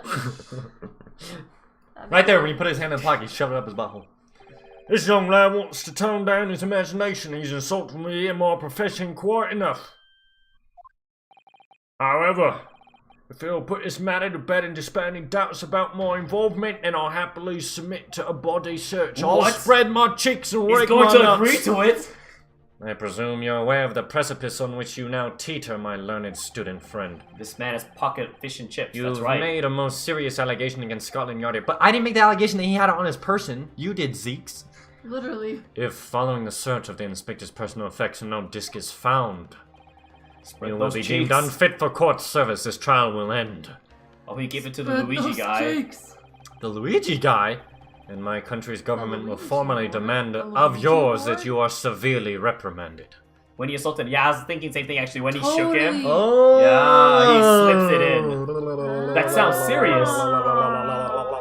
indeed to have a visiting student make such defamatory remarks about our country's most senior police force is not something Her Majesty's government will be able to overlook. You're just threatening Bruno because you're scared. The accusation is beyond serious. You must be prepared for grave consequences. It's true. I can't imagine Gregson would have accepted a gentleman's agreement for something so critical. The disc must have physically changed hands, which means the inspector should have it. But somehow, something doesn't feel quite right here. Very well, Counsel, you know the implications, so let me ask you one final time. Do Yes, you my want lord. to save the game? Do you still persist in formally refusing someone to- else. Search someone else, but save the game! Yes, the defense formally demands the search be conducted. Save the game! Well, Don't say you weren't warned, but your typical Nipponese stubbornness may well land you in hot water this time. Perhaps the lesson will do you some good. Fair enough, I've got nothing to hide. Please save the game. very well then. Bailiff, conduct a search of the inspector's Objection. personnel below. The defense demands a search, but not of Inspector Gregson. What? Now what's all this? For Matt's sake. I'm the one you're accusing, aren't I? I thought you wanted to search me! No, Inspector, not you. Somebody else. What's the meaning of all this, eh? Lost it at last, have you, sunshine? The court shouldn't have put up with this nonsense. You're being completely irrational. And I can't speak. Be quiet, all of you! Probably Holmes? Well, who? Oh, it is Cyrus. Oh, yeah, okay then. Bruno's doing what you all told him to do and having the courage of his convictions. You should respect that and listen to what he has to say in good faith. Because if you don't, I'll shoot you. That's the British way. The British way. Shoot him down. Oh, the British way! Well said, young lady, well said. Indeed, this court is in awe of the defense's counsel's conviction and eagerly awaits his next words. You what? Let him be hasty, my lord. If I'm not mistaken about the things I've seen in court today, I'm fairly certain I know who has that disc at the moment. There's only one person it can be. Counsel, save the game! But how confident? Save It's the Lord Van Dyke! Just game! kidding. Save the game! Of my lord, Mr. Nash Skulkin. Will I never? Me? Him? Very well then, bailiff. And I wonder why I don't have a voice at the end of the day. It's like half screaming.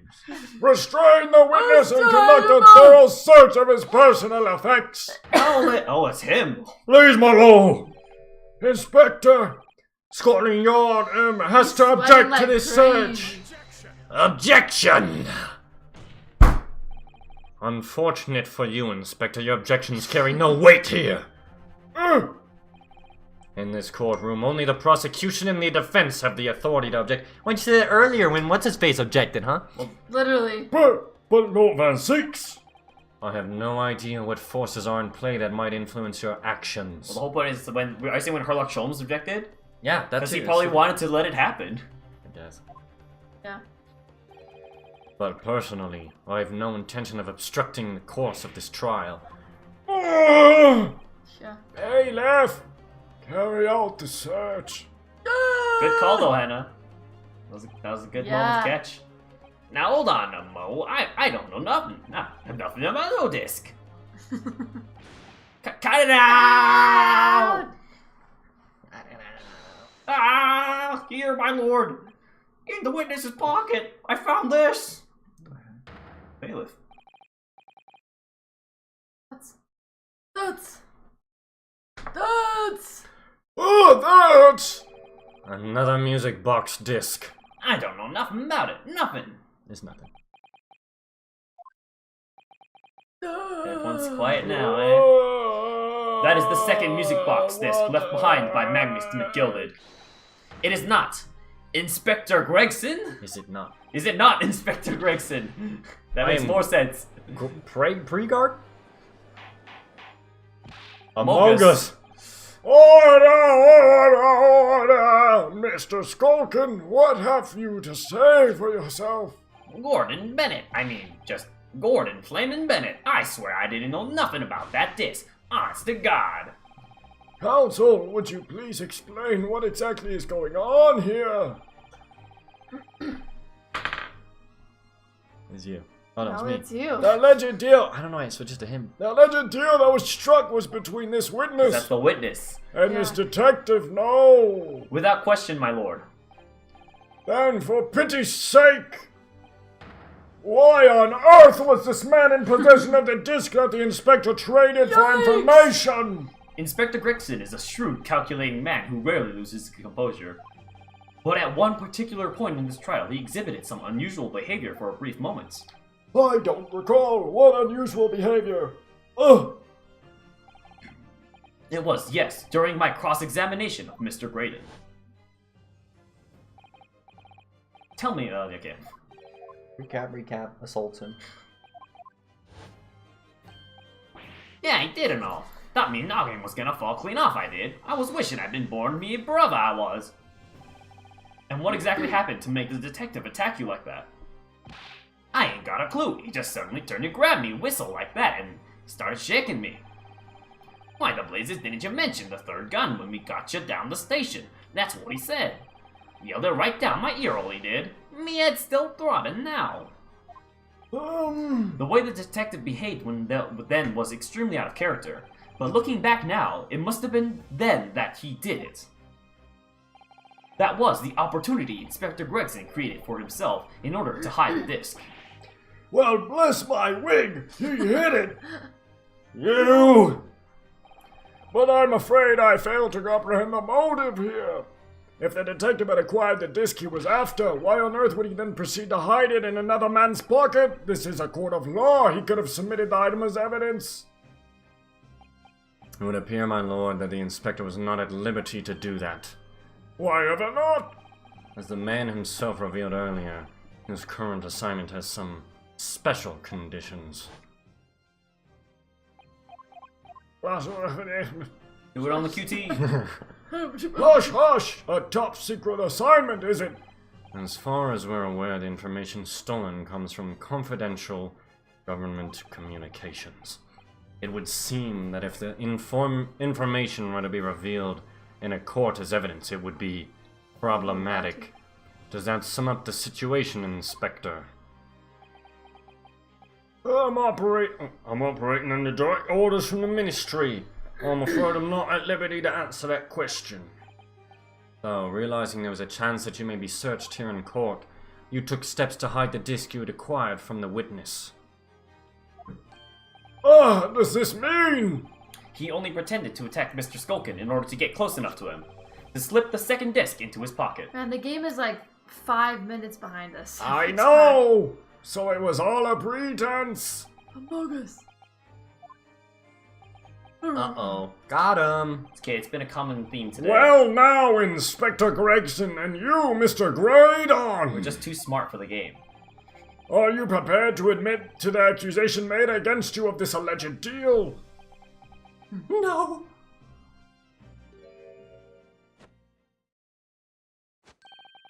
Admit to it. Yours truly. Mr. Graydon? Clearly, our Eastern visitor has an uncommonly active imagination. No, don't keep dragging this out. However, there's no proof that I passed that disc to the... Objection! It has his blood on it, doesn't it? But then, how do you explain the reason why you knew about the peephole? I'm under no obligation to explain. What? Yeah, you are. Yes, I lied in my testimony. That I admit, so sentence me accordingly. But that is all I admit. Murder? Leaking government secrets? Striking a deal with a detective? All of it is this young Eastern man's fantasy. I have no idea what any of that is about. You... What? Oh my goodness. Oh, man. It's literally Amber Heard. Literally. Well, what about you then, Inspector Gregson? Do you admit to making a deal with Mr. Graydon in order to acquire the disc? No. Ladies and gents of the jury, As a Scotland Yard inspector, I will declare this and nothing more. I'm acting in the best interests of the country. Whatever I've done, it's been in the name of justice. So, as members of the public of this fine country, I'd like to think that justice will be your guiding light when you're making your decisions. This is quite a quandary indeed. Rarely have I encountered such extraordinary tumultuousness in the concluding of a trial, nevertheless in the absence of any further evidence to be presented. I believe it is time that we put the matter to the jury for their final leanings. What the farm? Well now, as a fellow servant of Queen and Country, I must say I sympathize with the old inspector. Yes, he's a dependable man. I'm What? quite sure in service one becomes a good judge of character. Even crossing your eyes doesn't help when it comes to looking at this case. It's all blurred to me. Well, as a fellow professional, I'd like to put my faith in the detective, really. Brayden is highly skilled operator. Stop. Currently in presence of idol. Stop. You're the worst. Detective has very much trust in eyes. More than this I cannot say. I can't believe it. These 6 jurors they're going to believe Gregson. If they declare their decision now, Is Ginny going to be found guilty? if I don't manage to produce some definitive evidence right now, then we're going to lose. Play the disc. Either some proof that Graydon Literally, killed Mr. Winnebank or stole those literally. government secrets. Yeah, we have to play the disc. Or some evidence to force Gregson into admitting that he struck a deal with the witness. Well then, counsel, I think it's time I imposed on the jury to declare their final decisions. No, that is, unless you have some compelling evidence you have thus far not presented to the court. If I let the judge call on the jurors to announce their leanings, Gina will be found guilty. So there's no choice then, Runo. You have to throw some more evidence at them. This is it now. It all comes down to this. Who do I present evidence against, Gregson or Graydon? Save the game! I actually have no confidence in this answer, Yeah. but I believe it's against Graydon because we're going to prove that he was doing government secrets. I need to go back and see what they were saying though. Radon. I just picked Graydon. And if it's wrong, pick the other one. No! You think I want dislikes? Alright, let's see. Remember, he's a highly skilled Let's see. operator. Let's see. So it's Either gonna be proof against that Graydon Graydon. killed Winnebank or stole government secrets. Okay, so it's Yeah. the other thing we're trying to prove. Then it's that Graydon stole government secrets. Or some evidence to force Gregson into admitting that he struck a deal with the Yeah, but we don't have any evidence of that. Alright, so Graydon. Yeah. Graydon. Mr. Graydon, there's one final piece of evidence I would like you to see. You misguided fool.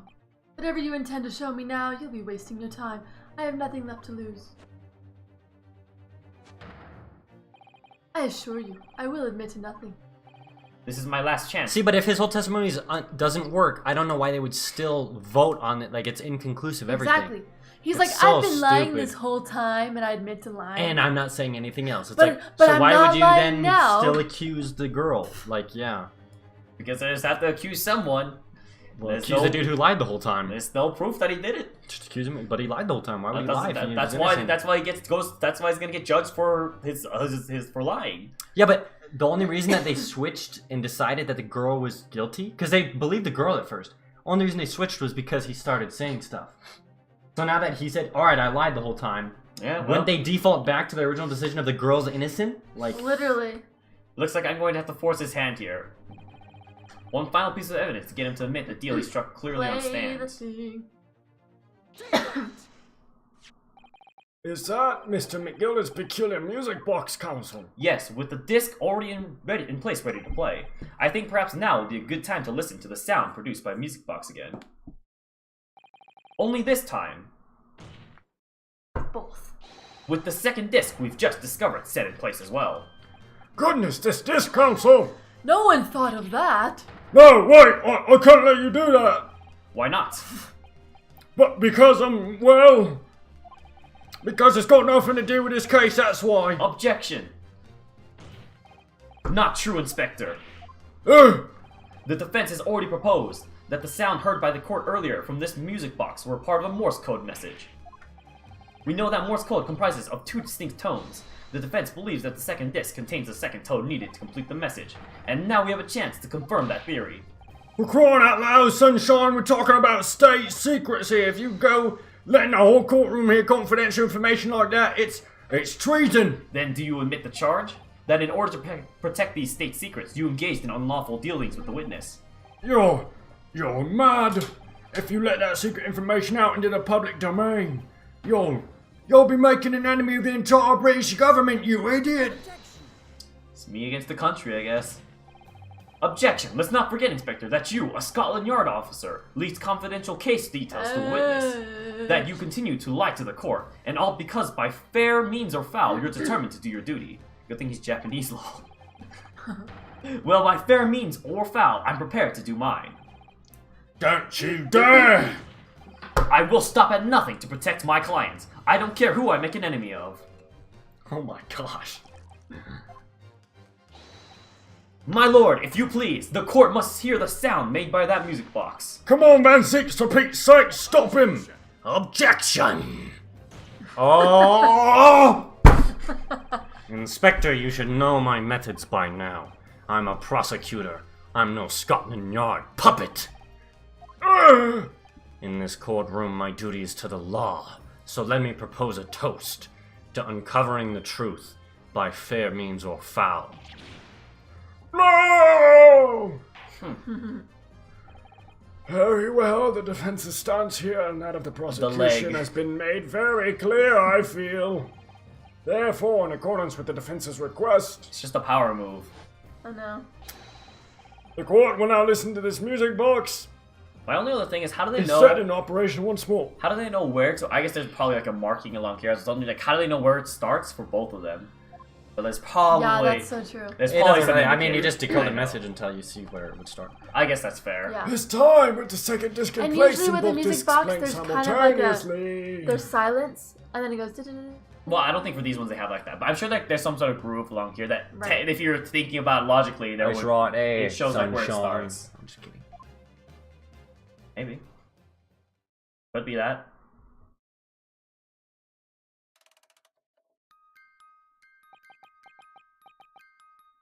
Music to my ears. Best soundtrack yet. Oh, listen to that. It's unmistakable unmistakable now. It's Morse code. Alright, I admit it, whatever you want, but for the love of goodness, shut that blooming box up!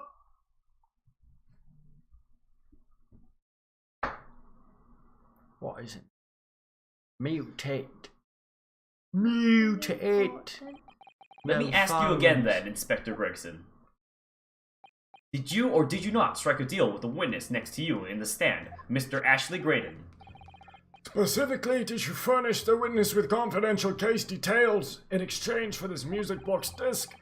Did you reveal the existence of the peephole in the pawnbroker's storeroom door, Inspector? I did. Oh! Stop! What are you doing, man? It's all exactly like the young Eastern lawyer said.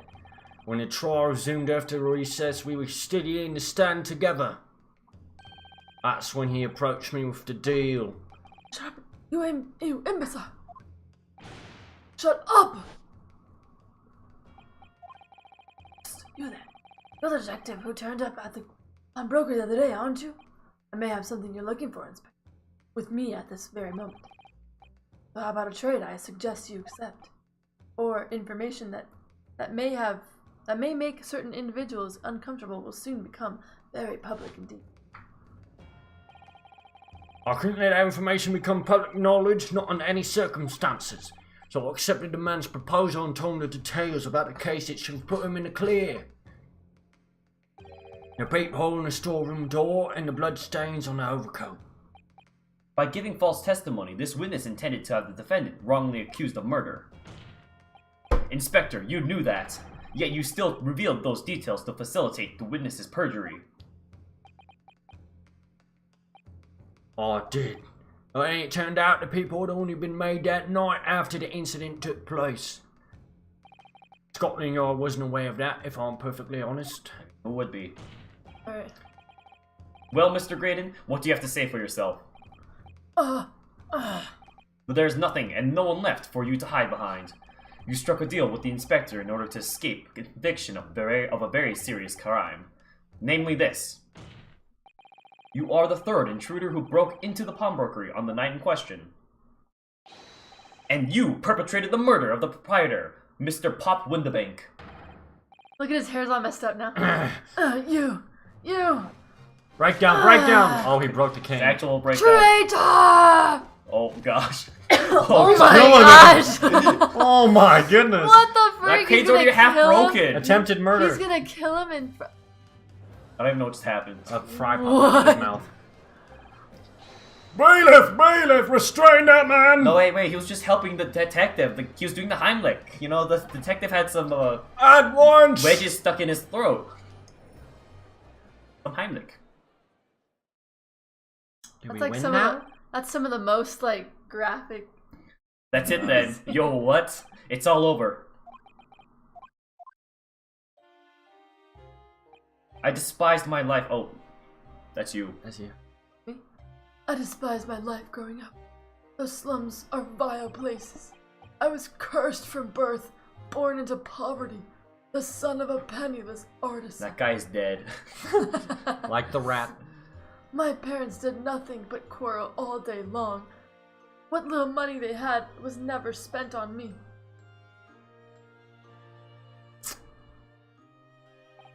So I set about studying to better myself.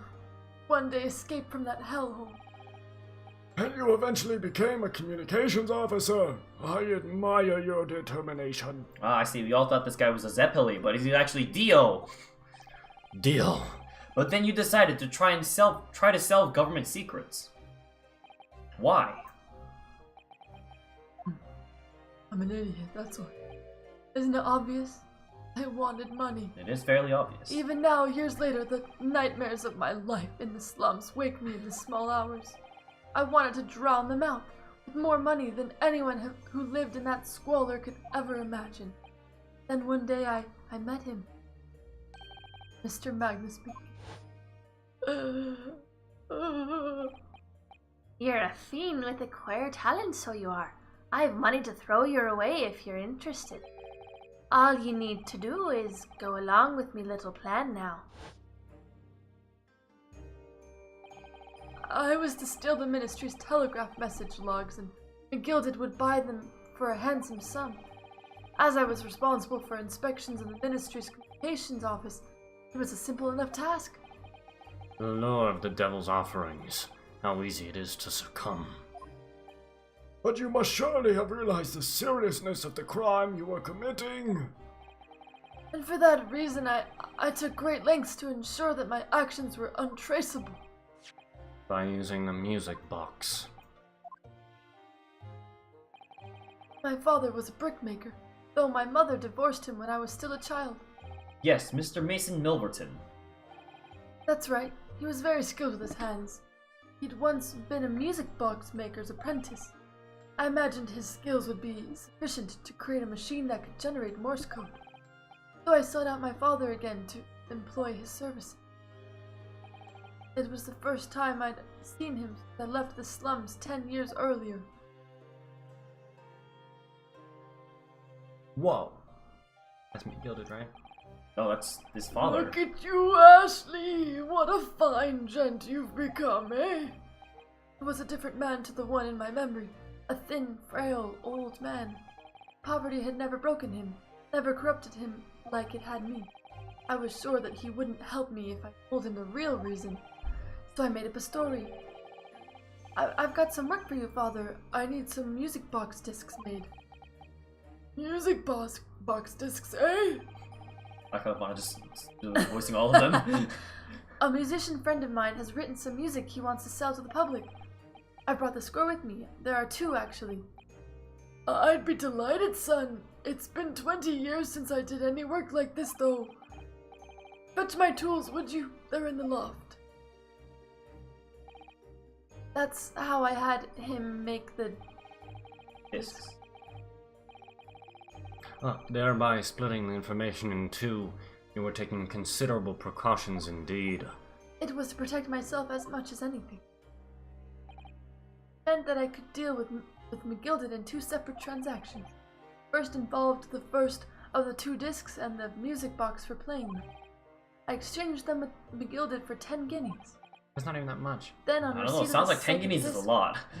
he would pay 1,000 guineas. Oh gosh, Yeah. never mind. Come on, guys. So what happened on the omnibus 2 months ago? I mean, he had paid both of the Skulkin brothers 10 guineas It's each. true. I guess like, you're right. You're right. It's not that much. With the second part of the deal, the exchange of the second disc. Yes, I'd sold the man information that way a number of times, but it seems he became reluctant to pay his part of the money. But that doesn't quite make sense, Mr. Graydon. For why was it that on the omnibus 2 months ago, your father, Mr. Milverton, was the one dealing with Mr. McGilded and not yourself? When I received the 1,000 guineas after my first completed dealings with McGilded, I decided to give 200 to my father first.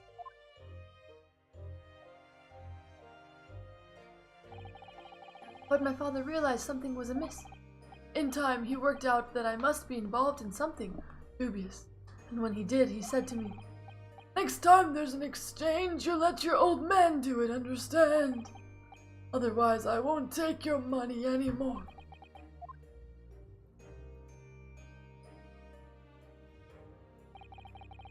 That was my father's way of dealing with it, I suppose. Climb into the omnibus, hand over the second disc, and take the money from McGilded. That's it. He had no idea what was actually on the discs I'd ask him to make. He never knew. Just like I'll never know why everything went so horribly wrong that night. All I know is that the disc was taken from him, and he never returned home. I don't believe the story. You trying to make me feel empathetic for him? No. No! It was only then that I found out what sort of a monster McGilded really was. After 10 years of not once uttering it, I swore on my father's name. What if To kill him.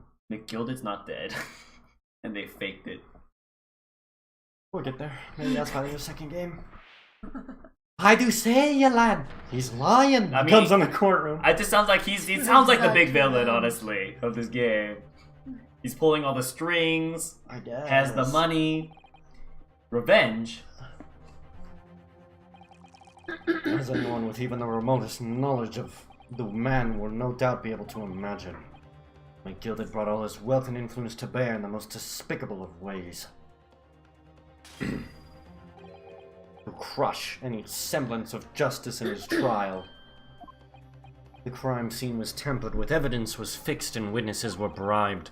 Our trial 2 months ago was a farce from start to finish. My feet had barely touched British soil back then, and I walked into that hornet's nest completely unaware of the sinister background to it all. I'd made plenty of money out of my dealings with McGilded by then, so I spared nothing in my arrangements 2 months ago. I knew exactly who to hire. Willing to pay the price? There are people in this city willing to do anything you ask. McGilded himself had shown me that. Are you saying that? No, I guess I was right. I think He you killed have it. that picture now. After he twisted everything to his favor in his courtroom to ensure that he walked free, I took matters into my own hands and delivered the justice that monster deserved. Woo! That tragic accident following the trial here 2 months ago, planned and executed by yours truly. But it was a body double. McGilded's death that day was caused by this man. He's responsible for 2 murders, savage. Yep. Fact, this is Everything's Flashback. ready, sir. This is flashback. That's fair. You know, you're right. What's this, officer? I mean, Wrong voice. Are we not doing the we thing? don't It's do flashbacks. flashbacks. We don't do Everyone's seen flashbacks. these. If you need to go back and see this, go back and watch his previous streams. So that policeman who came to tell McGilded he could examine the omnibus again. That's right, an imposter hired by me. McGilded used his wealth to manipulate the trial. And I used mine to He paid manipulate people his to life. adulterate the omnibus with all manner of false evidence. He threatened witnesses to lie in their testimony.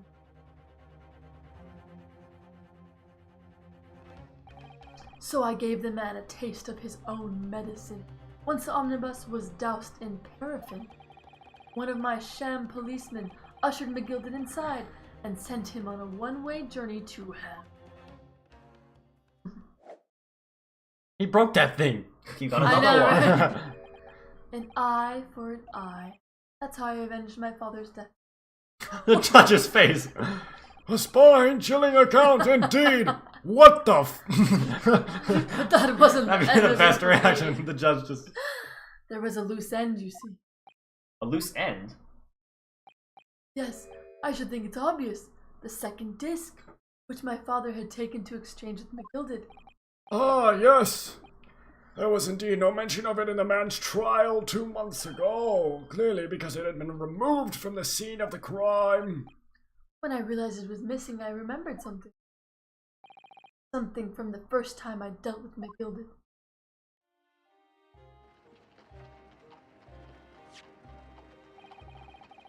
This is the first of the 2 discs, and the music box you need to play them.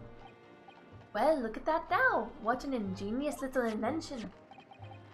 So then, as promised, 10 guineas for you, young man. What's this? Windibank's pawnbrokery? Aye, 'tis a pawnbroker's ticket, so it is. You can use it to redeem an article I've deposited there for you. There's no need to give a name, just hand over the ticket and tell the fiend the watchword. I've put a jewel in pawn for you.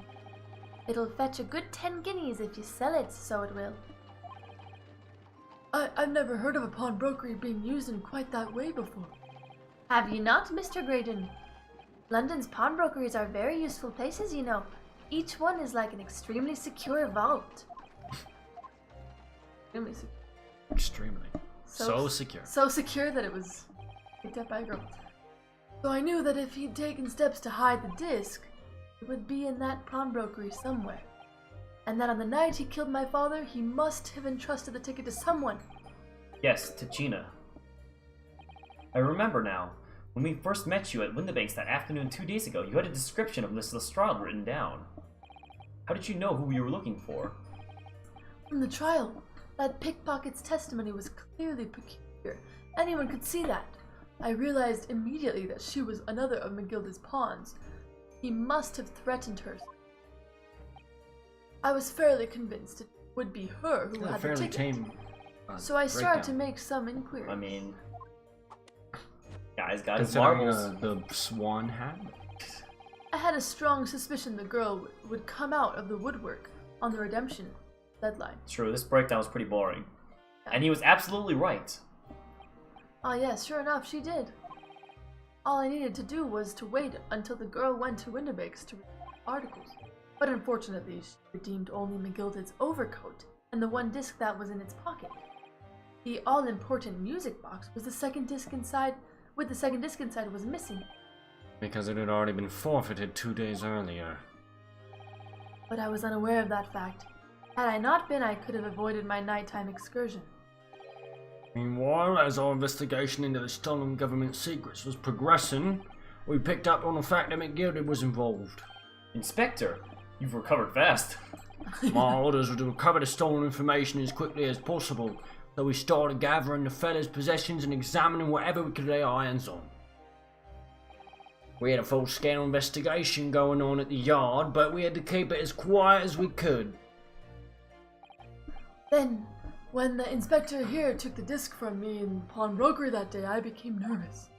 I was sure the music box and the second disc were still there in the shop somewhere, so I knew that it was a race against time. I had to find those articles before the police did. Well, I'm glad he's not dead. So that's what prompted you to break into that place that same night. With the help of your old friends, the Skulkin brothers.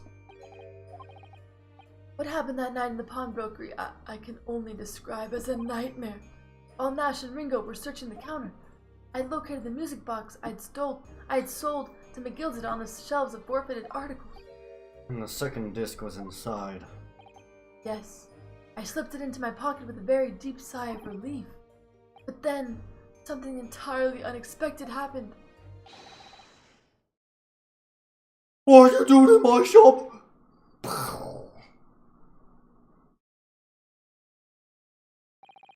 A gunshot rang out of the shop, and I felt a sharp pain in my left arm.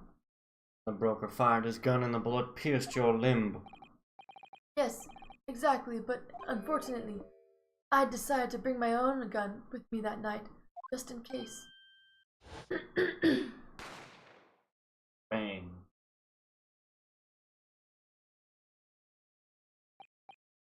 Before I knew what was happening, I'd fire back. Man had already turned to flee. I hadn't intended to fire in his direction, much less kill him. I just shot. But unfortunately Wow, for both nice. of us, the bullet hit home. It struck him in the middle of his back as he fled through the storeroom door for refuge. Gotta have the sympathetic villain, man. Gotta go all the way. Oh, sorry, Tail. That poor, you know. That is fiction! Poor upbringing. Parents weren't that great. It all took place in the blink of an eye. I don't imagine Nash and Ringo even realized what had happened. Well, there was at 3 first. shots. What did Nash and Ringo I do? was terrified, Shoot so I Holmes? fled. Yes, for fun, of course. Why else would you shoot And someone? that's the whole story. That's everything that happened at Windibanks on that wretched.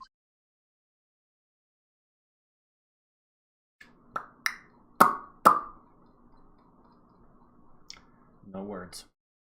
Oh, he pissed. Well, now you've heard it, folks. Everyone goes to jail. Right to jail. Perjury, foreigner, perjury. Foreigner. Earlier you called McGilded a monster.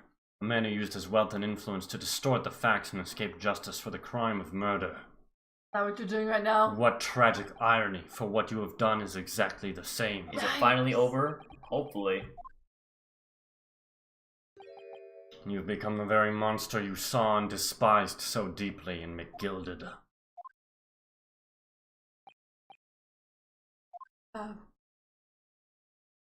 Yikes. At least he owned up to it. I guess. Well, this has been a long and exhausting trial, and quite frankly, I've had to take a shiz for the past 6 hours. However, it would seem that at last we have arrived at the truth. Inspector Gregson, what of Mr. Ashley Graydon? He's been restrained, my lord, and is being escorted to the yard. He'll be charged with the murder of Mr. Winterbank, and the stealing of government secrets, and the murder of Mr. McGilded. Don't know I forgot that one. Aren't you supposed to be going to jail too, Gregson? Very good. Literally, everyone on the You witness stand. And you, Inspector! Regrettably, you will have to face charges yourself. Everyone in the witness stand has to go to jail, or has charges to face. Right to jail. Right to jail. Yes, my lord, of course. So he actually wasn't doing anything bad until Yep. this witness thing. Yep. Trent, yeah, you're concocting a whole Idiots. super lab with you. The whole government's in on The it. government's in on it. We're taking down the whole British Empire. Anyways, it transpires that you were complicit in helping a criminal escape justice. Come on, an Ace Attorney plotline has to at least be that complicated. That fact remains whether or not you were doing so in the line of duty. This is a nice pace, though. This is a good conversation. I don't know what they're gonna say next. It's character development. I don't guess what's happening 5 minutes in advance. This is good. This is why I enjoy the game. Crime is a serious one, Inspector, and inexcusable. Oh, to the defendant, Miss Gina Lestrade. Lestrade. Yeah? Has she been there the whole time? Yeah. It is time for the final adjudication. Is the jury ready, Mr. Foreman? Yes, sir. Garrative Squadron, standing by, sir. This is really it now. The last push, the final call, the finishing whistle. My men are ready to deliver their verdicts. Guilty! Thank you, Mr. Foreman. Very well, ladies and gentlemen of the jury. You will now declare your final decisions to the court. Not guilty. Not guilty. Not guilty. Not guilty. Guilty? Those were my secrets to buy!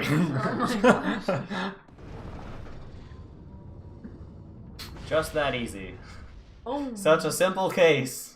Woo! Haha. A That's weight's stuff. been lifted off I'm my off the shoulders. hook. That's been looming for a Finally, year. Runo, you finally managed to do it. Finally is the word. I really wasn't sure if he'd come out on top for a while there. Susie was right. You're the best lawyer in the world. Miss Lestrade, I am not finished with you yet. Huh? What are you looking at me like that for? Before you start enjoying your freedom, there are certain other crimes to consider. Huh? 2 months ago in my courtroom, no less, you gave false testimony, did you not? And in relation to the trial today, not only did you unlawfully enter Winterbank's pawnbrokery, you also attempted to abscond with Mr. McGilded's property, it seems. Huh? I never done nothing of the sort. Oh my. Of course not. It's not like you were gleefully wearing McGilda's coat in your cell yesterday or anything. I want nothing to do with this case. I'm out. Ah, and just when I was getting excited about throwing a party for Jenny this evening. And turning our attention to the defense. Determining that when played together the music box disc contained a message in Morse code was, well, it was certainly a most unexpected revelation, Counsel. I'm pissed. Quite so, my lord. The prosecution was caught entirely off guard. In fact, I think we should applaud my learned friend's courage here today. I propose a toast. Hey, he's a good Wow. guy. He's racist, but he's a good guy. To demanding that government secrets be disseminated before the entire courtroom. Maybe he's learning his lesson to not be racist. Ah. Very sorry about that. It was the only way I could get Inspector Gregson to admit to what he'd done, so... I think it's you, Gregson. If I may say something on that point. Isn't that... Never mind. How's Van Zeek's not drunk yet? Because he hasn't It's, drank a single About piece. the sounds produced by the music box before. I do wonder. That was really Morse code at all. Wow, we just caused... He admitted to everything, but it's not even... What are you saying, madam?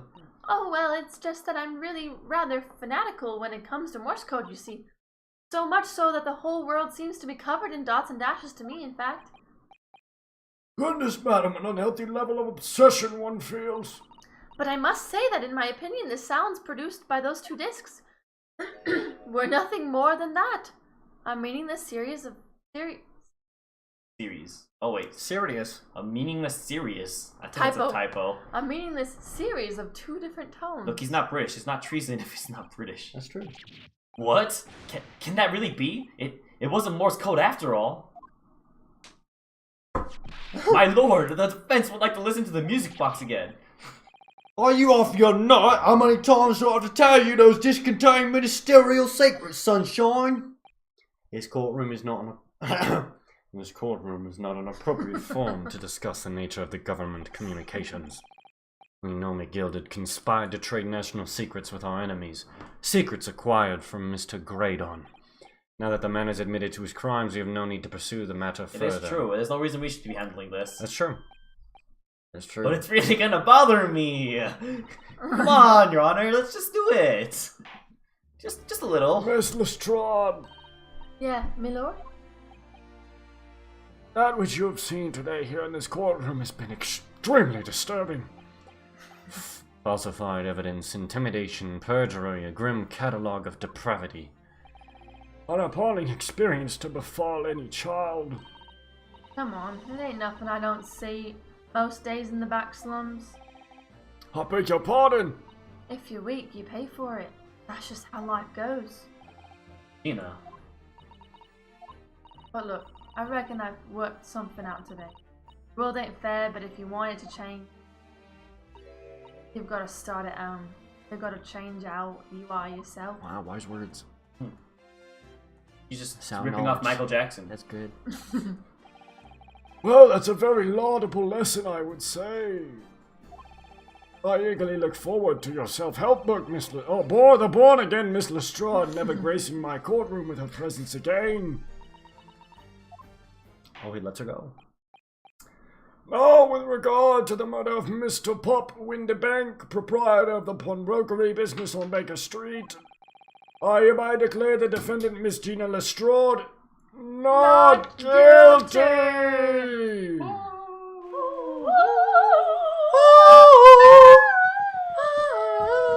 Fireworks! Fire hazard! Whole building goes on fire. What the heck? That's like the first time I've ever seen her smile. But guilty of perjury. Yep.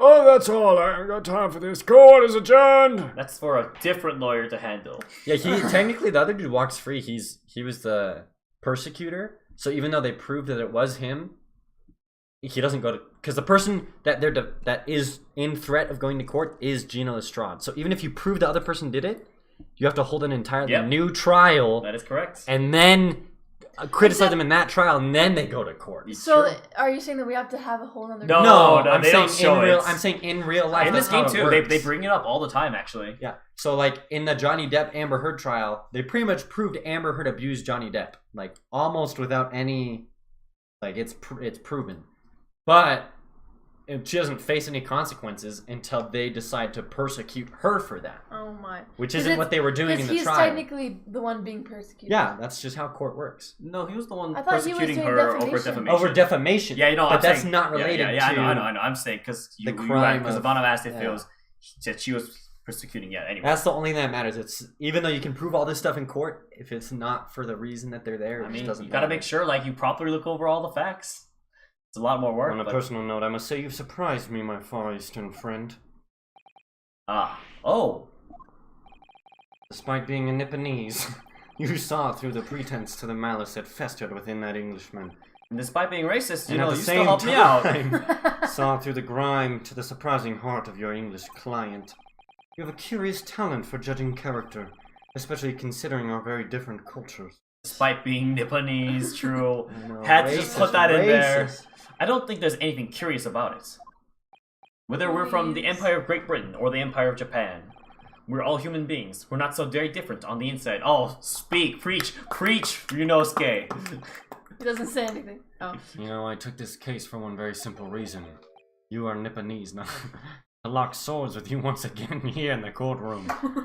To pick a fight with the Nipponese. You That'd did. be dope if Zeke sent to Japan in the next game. Hope Zeke was- When I encountered you for the first time 2 months ago, it reminded me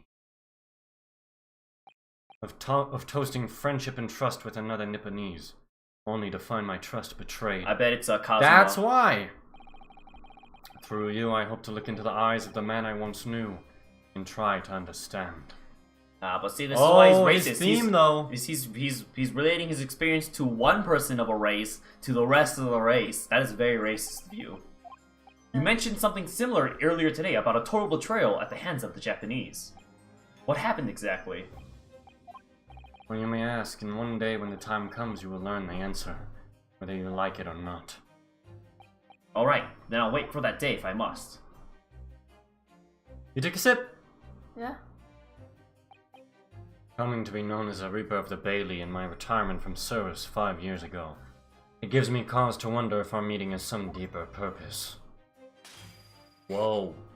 And there goes the rest. So farewell, my learned Nipponese fellow, until we meet again. Oh, We're upgraded from friend to fellow. No, that's a downgrade, No, man. that's a dating simulator, bro. Fellow's I'm in worse there. than friend for sure. Yeah. Thanks to that fellow But versus his that respect friend. is going up. The respect for us went up. Still, I don't know. I think still downgrade. It's done. It's over at last. But where's Iris? Where's Iris disappeared to? Ah, congratulations, Gina. I knew it all along. I knew that you were innocent. Well, you did what you said, Mr. Naru. Oh no. no. You believed in me right up to the end. Rizard is your name. What's odd about it? I told you I had faith in you, didn't I? What's wrong with my name? No one ever as before, see? Kept a promise, I mean, properly. That's awful. Figured something out today. Only life growing up in the slums, I've Wait. never trusted no Now one. she, based on her one experience with the Nipponese, is gonna believe all Nipponese are trustworthy. It's like positive racism. Uh-oh. That's just because That's not saying all agents are good at math. Just because it's positively Stabbed racist in doesn't the mean it's always a good back. thing. I mean, the more you trust someone, the more it hurts when they let you down. Yes, I think I can understand that. After all, I had a taste of it in that trial 2 months ago. I chose to trust someone and paid for it. That betrayal left a big scar. Wait, who got betrayed? Miguel did, no? Did we get betrayed by who? Oh, I think McGill did. yeah, McGill McGill. did. You're right. Yeah. You know though, Gina, I worked something out quite recently too. Trusting in someone else is really an exercise in learning to trust yourself. And when your gut tells you it's the right thing to do, and your trust is rewarded, there's no better feeling in the world. I think I have you to thank for reminding me of that valuable lesson. Oh well, if you say so. Don't make a fat lot of it of a sense to me, though. True. I'm trying to say that putting my faith in you, Gina, has been a real pleasure. Crying out loud, pack it in. But I suppose. Don't feel the same way. It's the tsundere. Pack it in. I mean, The English tsundere. sometimes trusting someone else is. Yep. Thanks. Uma. Kazuma. Oh, wait, what? This is the way I see it, Ryunosuke. His voice has Oh. changed a bit, it feels like. Not. Defense lawyer is only as good as his faith in his client. I think it's only fair I give him a Japanese accent if I give everyone else a British accent, right? And that comes down to how much faith he has in himself. That's saying I have to give Naruhodo a Japanese I accent. think you should. It'll improve your voice acting. Try it out. After this experience. I think I'm okay. Someone clip that though, by the way. I'm starting to feel like I understand what you mean. That's like saying Japanese can't. That's like saying Japanese. That's like saying Japanese can't No, have it's- good English without an accent. no, it's just. I'm not saying that. I'm just saying, oh, I'm gonna give him an accent. Right, fine. That's like saying, oh, British people can't speak in an American accent when clearly they can. All right, That's all not right. racist. Kazuma, am I living up to your expectations? Am I turning out to be the lawyer you believed I could be? The accent. I'm literally dead. Pardon the interruption. Oh my gosh. But But what the the deuce Oh. does a man have to do to be noticed around here, my dear fellow? Thomas knows. Oh, You he's can literally right see his there. hair. Yeah. Yep. Ah, that voice. And his It's too stance late for and the that, thing. that voice now, Mr. And the Naruhodo. pipe. I've been standing here patiently in the corner of the room for an eternity. Ah ha ha! Yes, it was me! All along, I would have said when you finally noticed me. But you people, with your incessant babbling! Mr. Sholmes. Aha! Yes, it was me all along, you see? He's so weird.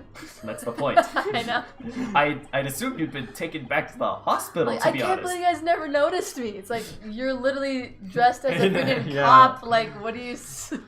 Indeed I was, but I managed to escape again! Isn't it a crime and offense to impersonate a police officer? I'm pretty sure it is.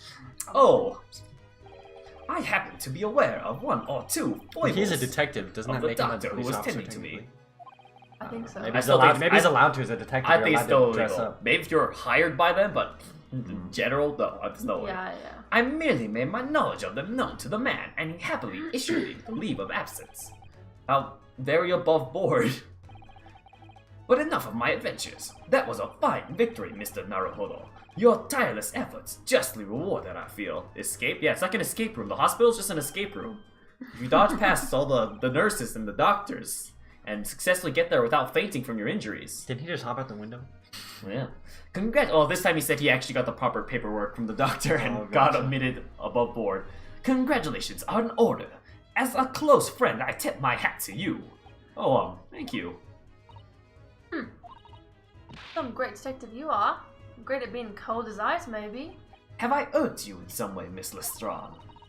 Well, you've been having a snooze in your nice soft bed. Some of us have been fighting for our lives.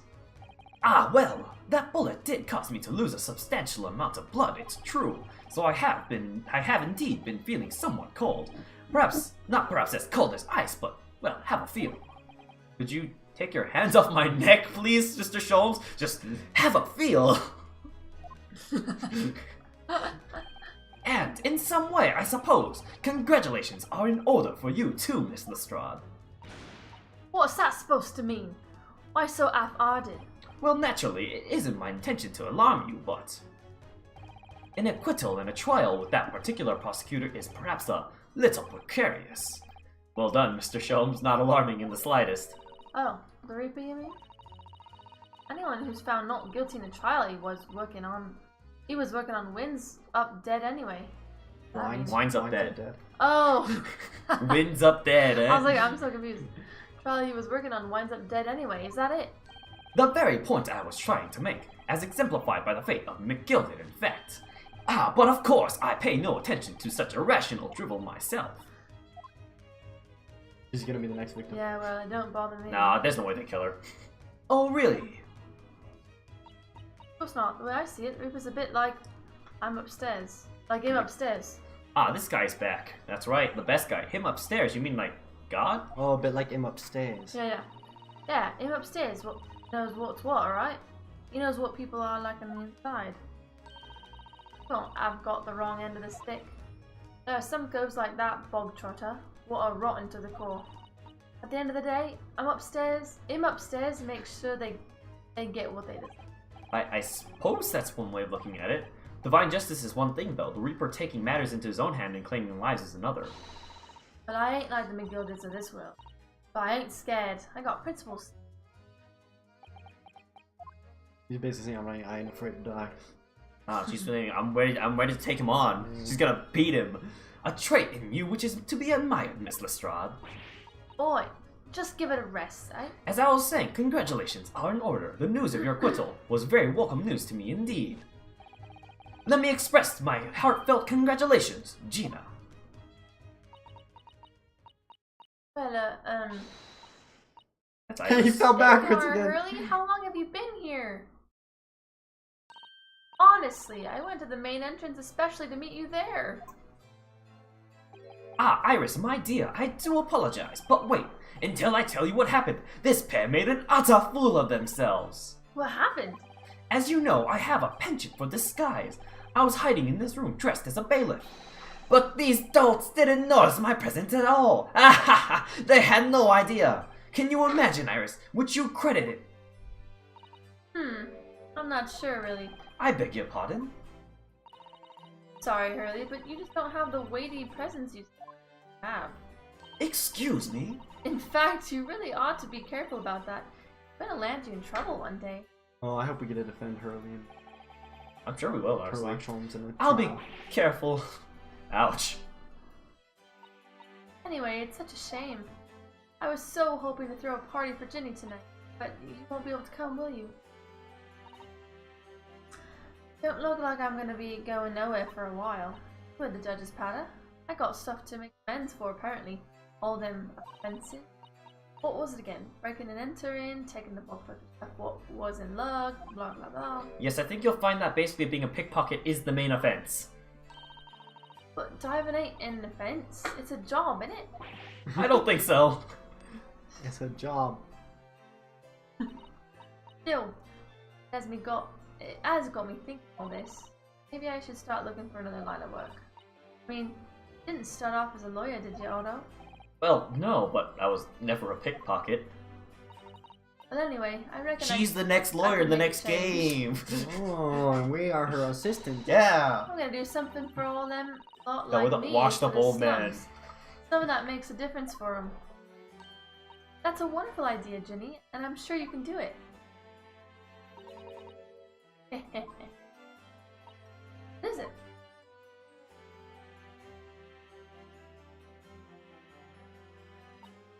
If it Miss Gina Lestrade. Oh, the prison carriage has arrived, ma'am. Come with me to the rear gate at once. Honestly, bailiff could have any voice because there's so many right, bailiffs. well, looks like I'm off then. Yes, goodbye, Gina, and good luck. Killed. Order? Yes? I'm taking you with me. Not going down alone. Ah! Oh my god. What was that for? I don't know. I mean, I don't know what to say. So Literally, I that's shot you. It's literally that Sundara from Nichijou. There's like I this don't know what character. Nichijou is. There's a character in this comedy anime who's like a Sundara, but like it's to the extreme. She likes this guy, but to hide it, she shoots these guns at him. Just a comedy anime. Calm down. No one dies. It's fine. Ah, indeed. Perhaps the situation calls for a phrase hitherto missing from your vocabulary, Miss Lestrade. thank you. On occasions such as this, I would recommend a simple thank you. Oh. So she shoots them. Indeed, yeah. That's how you thank people. Oh yes, it's good advice, Ginny. That's the British way. Right, I see. Well, The best kind of love.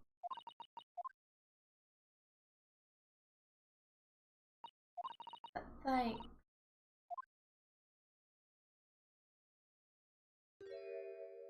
Oh.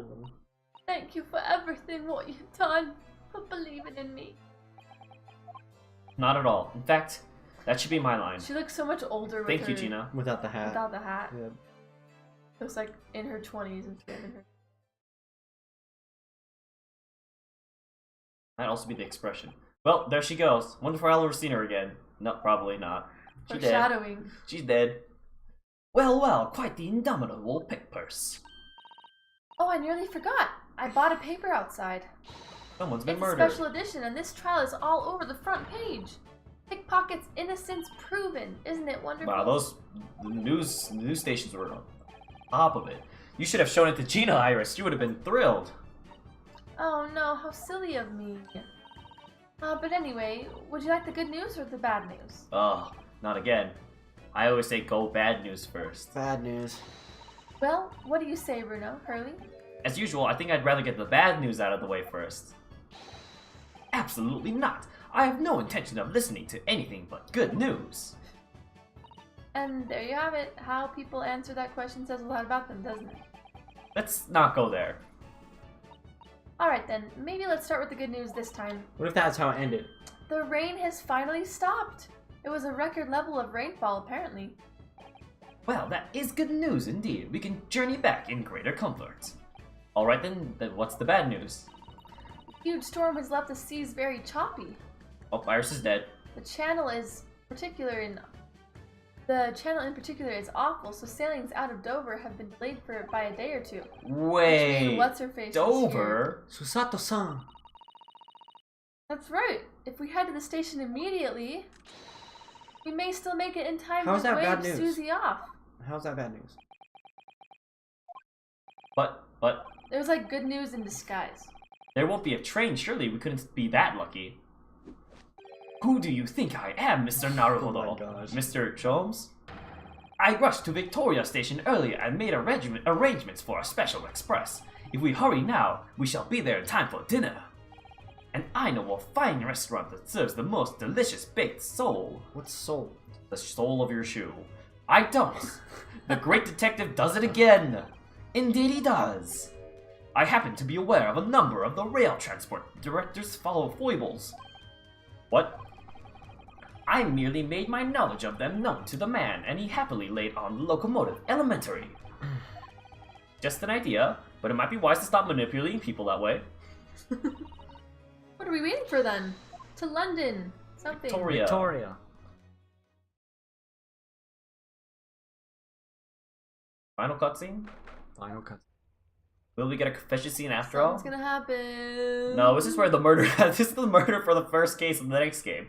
That took No. somewhat longer than I Or anticipated. maybe what if what's her face gets kidnapped? Susie's boat By Must Russian be men. about to leave now.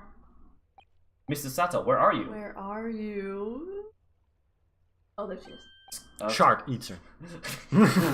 Over there, look. It looks like she's reading something. No, no, no! Hold it! Mrs. Sato, wait! What are you doing?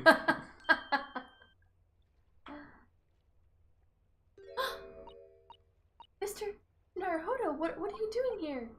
We came as soon as we could after the trial, I mean. You want me to do her voice? We heard that No, sailings were being delayed due to the bad weather, you see. Oh, I see. Then tell me, how did Gina's trial go? It went well. She was acquitted.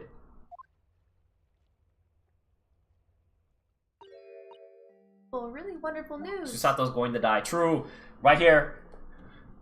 This is how the first game ends. The book you were about to throw into the sea. It was your Encyclopedia of British Law, wasn't it? Oh dear, I was hoping you hadn't seen that. I'm not worthy of practicing law in any way now, so I was saying my final farewell. Is it because she committed purge or messed with the tampered with the scene of the cry? You were saying goodbye to law? You, Susato-san? Would I be correct in assuming? It's because of the people, Miss Susato. Well, there you go. Yes. I deliberately altered the She scene needs to of a confess crime, first before dying. and then I tried to hide the fact. What I did is utterly unforgivable. That reminds me. How did you even come to have this, Susie? Oh. On the evening of the incident, Mr. Sholmes had invited Gina to dinner, if you remember. Oh yes, we had a wonderful time. Well, Gina gave us a little introductory lesson in the art of pocketing, I mean.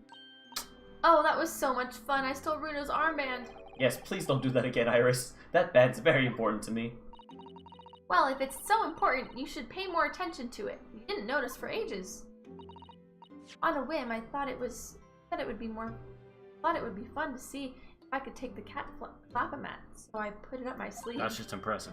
She has very big sleeves. And then How I does she rather keep it up forgot there? about it until holds How her do arm you up. forget? She says she forgot about it. It's like a pocket dimension. until I found myself in Mr. Winnebake's shop with it later that night. She's Forgot just about running it. around with it. I just forgot about it on my sleeve. I see. And then I just imagine she's running around. It's a thing swinging around in her arm. literally. Ah, Mr. Sholmes, Mr. Sholmes! Yep. It's Ace Attorney Among Us Club when Oh my. there are enough murders. After Mr. Naruhodo had left the shop, I started to think. That door started to play on my mind. We can all play Among Us and name ourselves characters from Ace Attorney. And then we It have to was go, Susato-san. and then we have to do a That whole would be we have to do a funny. whole trial just That- to determine the guilty. That would be, and then every time we get together and deliberate, we present evidence. Oh. Oh, and we have defense lawyers. No, oh, but Ace Attorney, man. Ace Attorney is the original Among Us. You see, there's the murderer, there's the imposter who killed someone, and then everyone else is Kazuma could come back from the dead. And then you have to find the imposter. It was among- Herlock Sholmes. The storeroom door, you mean? Yes, if Gina was anywhere in the shop, I realized it could only be behind that door. And at that moment, the little device that I had up my sleeve sprang to mind. I was so worried about Gina, I simply had to know. So you used the cat flap-a-mat to make the peephole in the door. As captured in a photographic print of the shop That's the only reason we by won the case. one of Hurley's red-handed So it's a good thing. recorders. Well, I mean, technically the case would have gone differently if there was no people. 'Cause, I guess like, you're right, I guess some you're things would have never happened. Yes, you're right. Also, in Ace Attorney, we were always going to win anyway. Indeed, it was of the first importance, that point. Precisely when the peephole was made, that information will prove to be Mr. Naruhodo's greatest weapon. Though naturally, without proof, it would have amounted to nothing. When I looked through the hole in the door, the sight that met my eyes made my blood run cold. Thoughts started to run through my mind. I remembered that trial 2 months earlier. Trial of Magnus McGilded. I thought about how he had manipulated the evidence and arranged false testimony to secure his freedom. It made the British justice system feel very dark and sinister. And then a terrible thought occurred to me. What if some wicked criminal was planning to do the same thing now? Because from the appearance of the crime scene, it looked exactly as though Gina had shot Mr. Windebank. Even though I was sure she would never have done such. You were worried that the true culprit would try to frame her for the crime. That's right.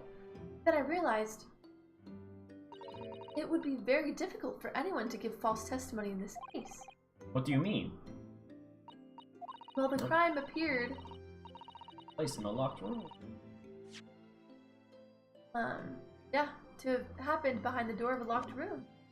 For someone to claim falsely to have witnessed it, there would have to be a way to see beyond the door. Ah. For which a peephole would be the very thing. Only the people I had made wasn't actually there until after the crime had been committed, of course. And the criminal would know that, so it wouldn't make any difference. But the possibility of a rather ingenious trap was there, was it not?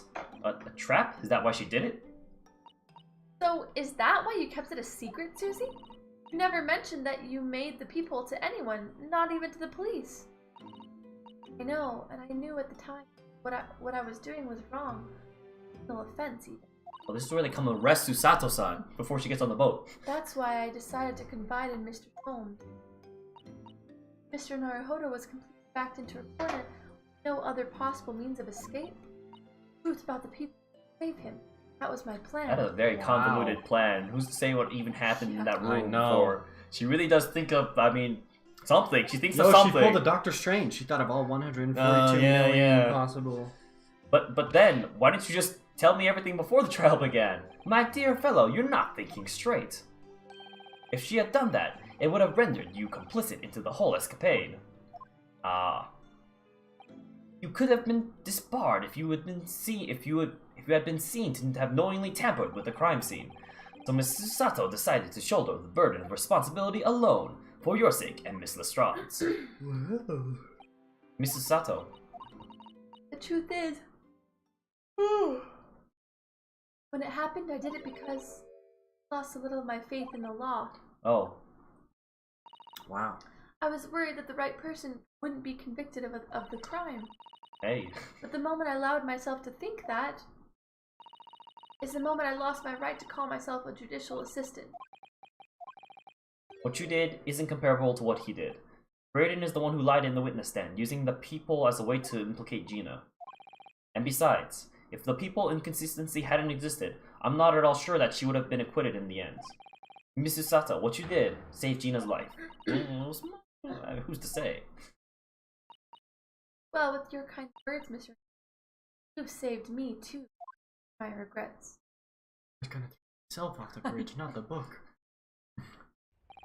Well, we must all be thankful that Miss Lestrange's freedom has been assured. Yes, exactly, although some of the loose ends in that trial will continue to play on in my mind, I'm sure. But the revelation that the music box disc contains secret messages, Mr. Nakoto.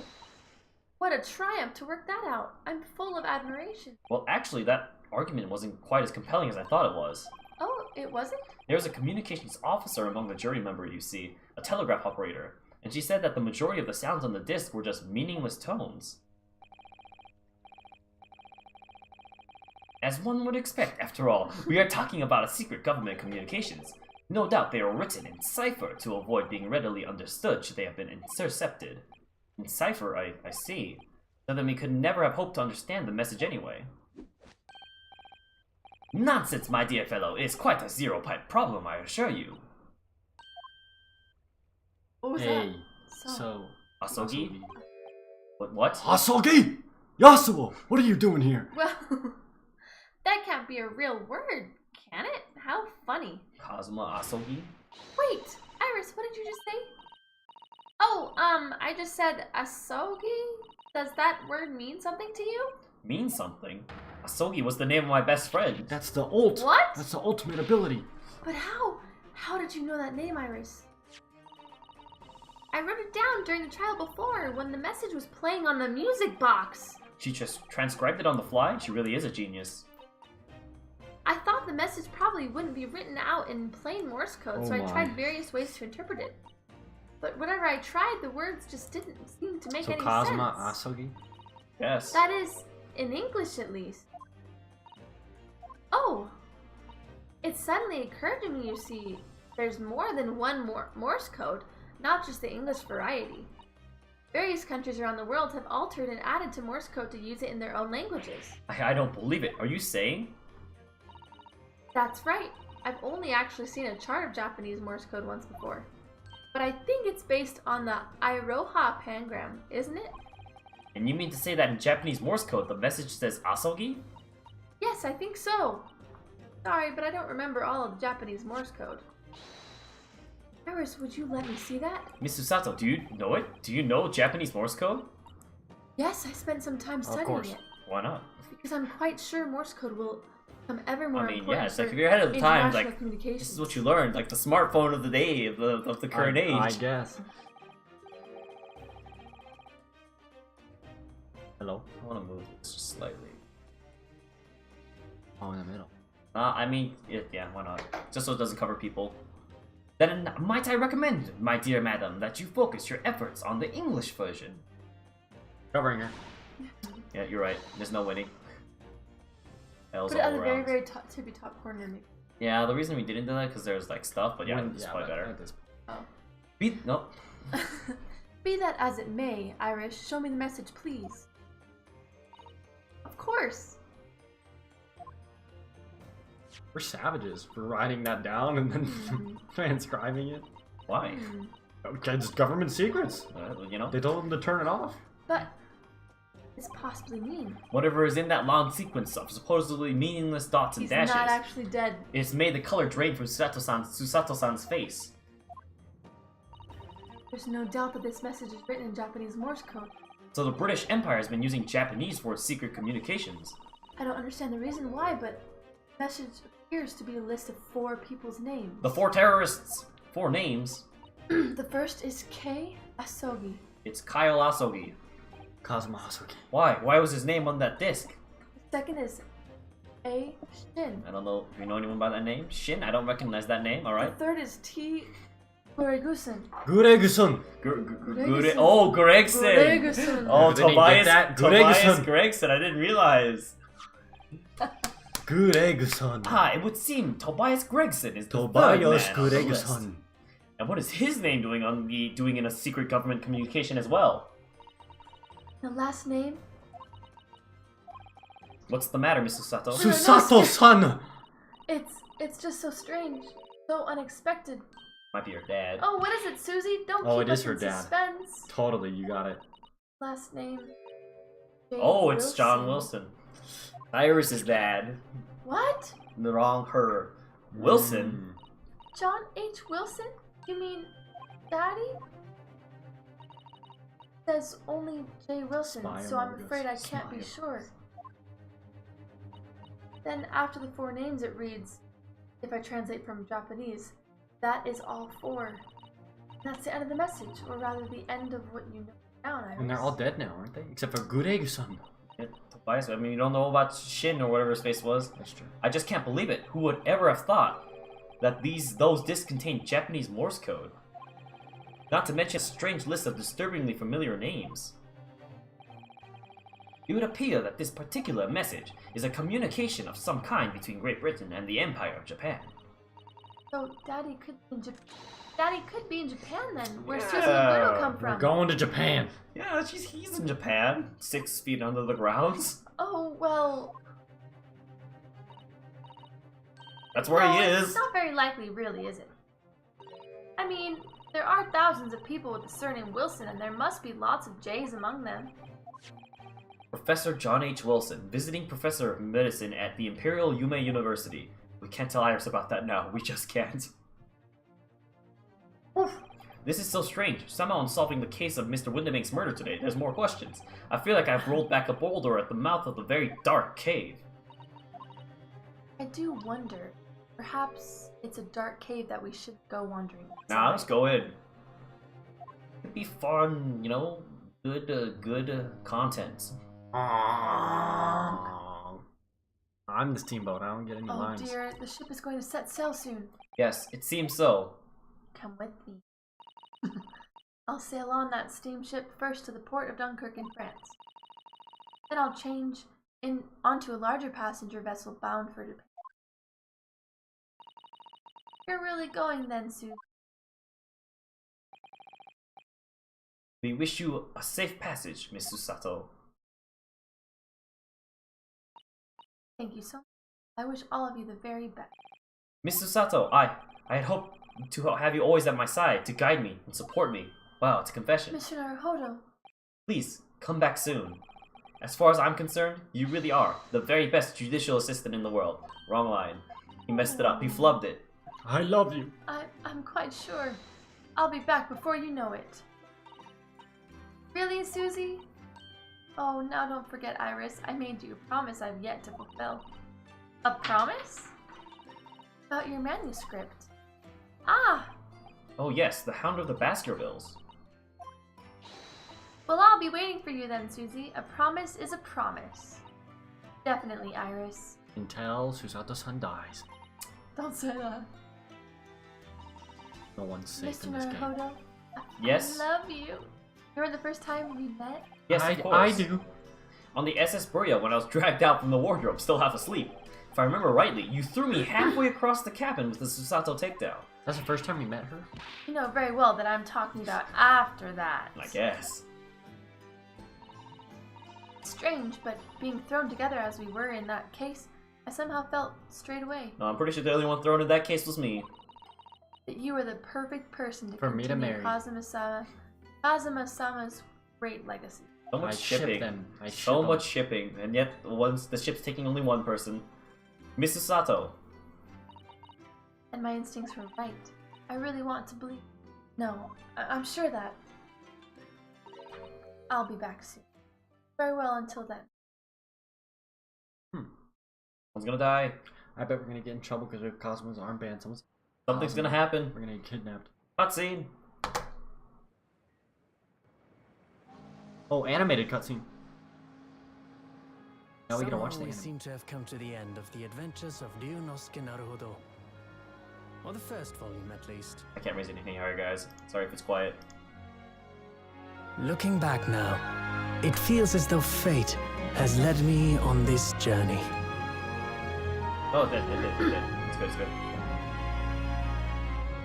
Swagga high! Hello, kitty. Fate led me to becoming a lawyer, Kumo back. traveling halfway around the world, to meeting the great detective. Was there a confession? No.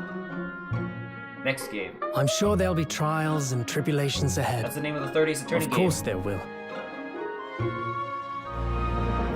But whatever happens, I know I'll be able to turn my fortunes around. Oh my. After all, Finally over. Not gonna I lie, have the it's greatest dope to friends in the world watch this anime. on my side. It would be a dope anime to watch. The Ace Attorney animes, that's not that great for the actual games. Really? Yeah. There actually are depressing. animes They made it for the base game. So depressing. I know. of like all these characters. No, of the base game. So this is a spin-off. Oh, Yeah, gotcha. the base game is all... Ah yes, Mr. Naruhodo. Yep. Yes, Mr. Sholmes, I have some rather awkward news. The railway company has decided to sue over this special express train apparently. Oh, taking him to court. Huh? It caused such a commotion on the line. All the other trains had to wait at station. But really, we would never have made it to Dover in time otherwise. So you should be thanking me. Anyway, I explained everything and how it was all your fault. Huh? My goodness. I believe a formal complaint should be delivered to your office tomorrow. But not to worry, my dear fellow, according to Mr. Sato. You love defending yourself in court. Huh? It's alright, I'm perfectly happy to testify. Really didn't look like the sort of man who would do something so outrageous. Oh my gosh. Oh my, she's already setting me up for failure. Mr. Sholmes. Yes. A word, if you don't mind. Why, certainly. Any word you'd like. Bellow it out, my dear fellow. Oh yes, I love Bruno's words. She and does the thing too. I know, I was Yeah. gonna say. And I know just the one something something. Then, I really must say. Objection. Yep. That's how they end every game. Really? Yeah. I don't know if every game, but they've done it multiple games. What is this? And that has been, it's just credits. Because this was a full game. Ah. And now it is actually finally over. It is over. Thank you all. What? No, what the? Leave the credits on screen. What the Thank fetch? you all for watching. Oh, fetch? Oh! In the following weeks, oh, see, I was missed. Something was afoot. Although it transpired, I had to order them all myself, so I advertised them for sale with, used by Mr. Sholmes to solve an important case. Oh, it's his blood thing, I think. And the money I've earned consulting detective work pays a pittance by comparison. Interesting. It's the after story for what happens to everyone that we've encountered thus far. Ah, I haven't slept a wink. This manuscript is due tomorrow now. When I'm this On to busy, two. Hurley usually cooks me breakfast. Well, cooks is an overstatement. For some dry toast and insipid Insipid. coffee. I do miss Susie and her lovely Japanese breakfasts. Yasumasa Kitagawa. Great job, Kitagawa. Music is... It is pretty good. Oh my! Oh, I favorite. remember this guy. Ouchie pain. Can I do this as his voice? Yes. Your testimony is riddled with contradictions.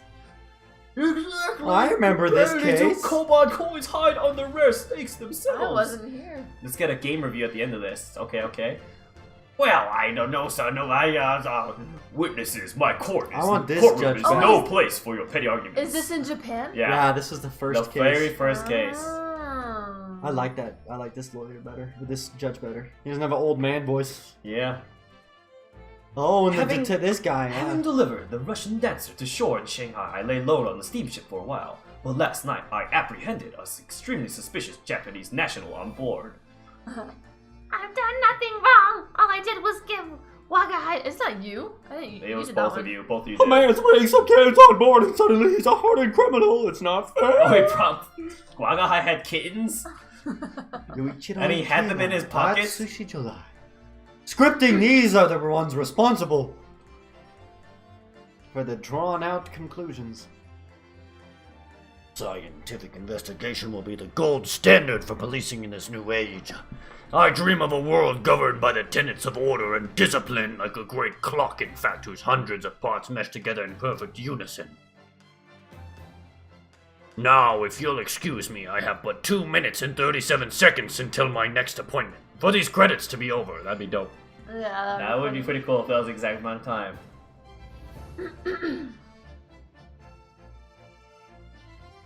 Shout out to all these people who worked on the game. The latest Rants magazine is out and I'm on it again.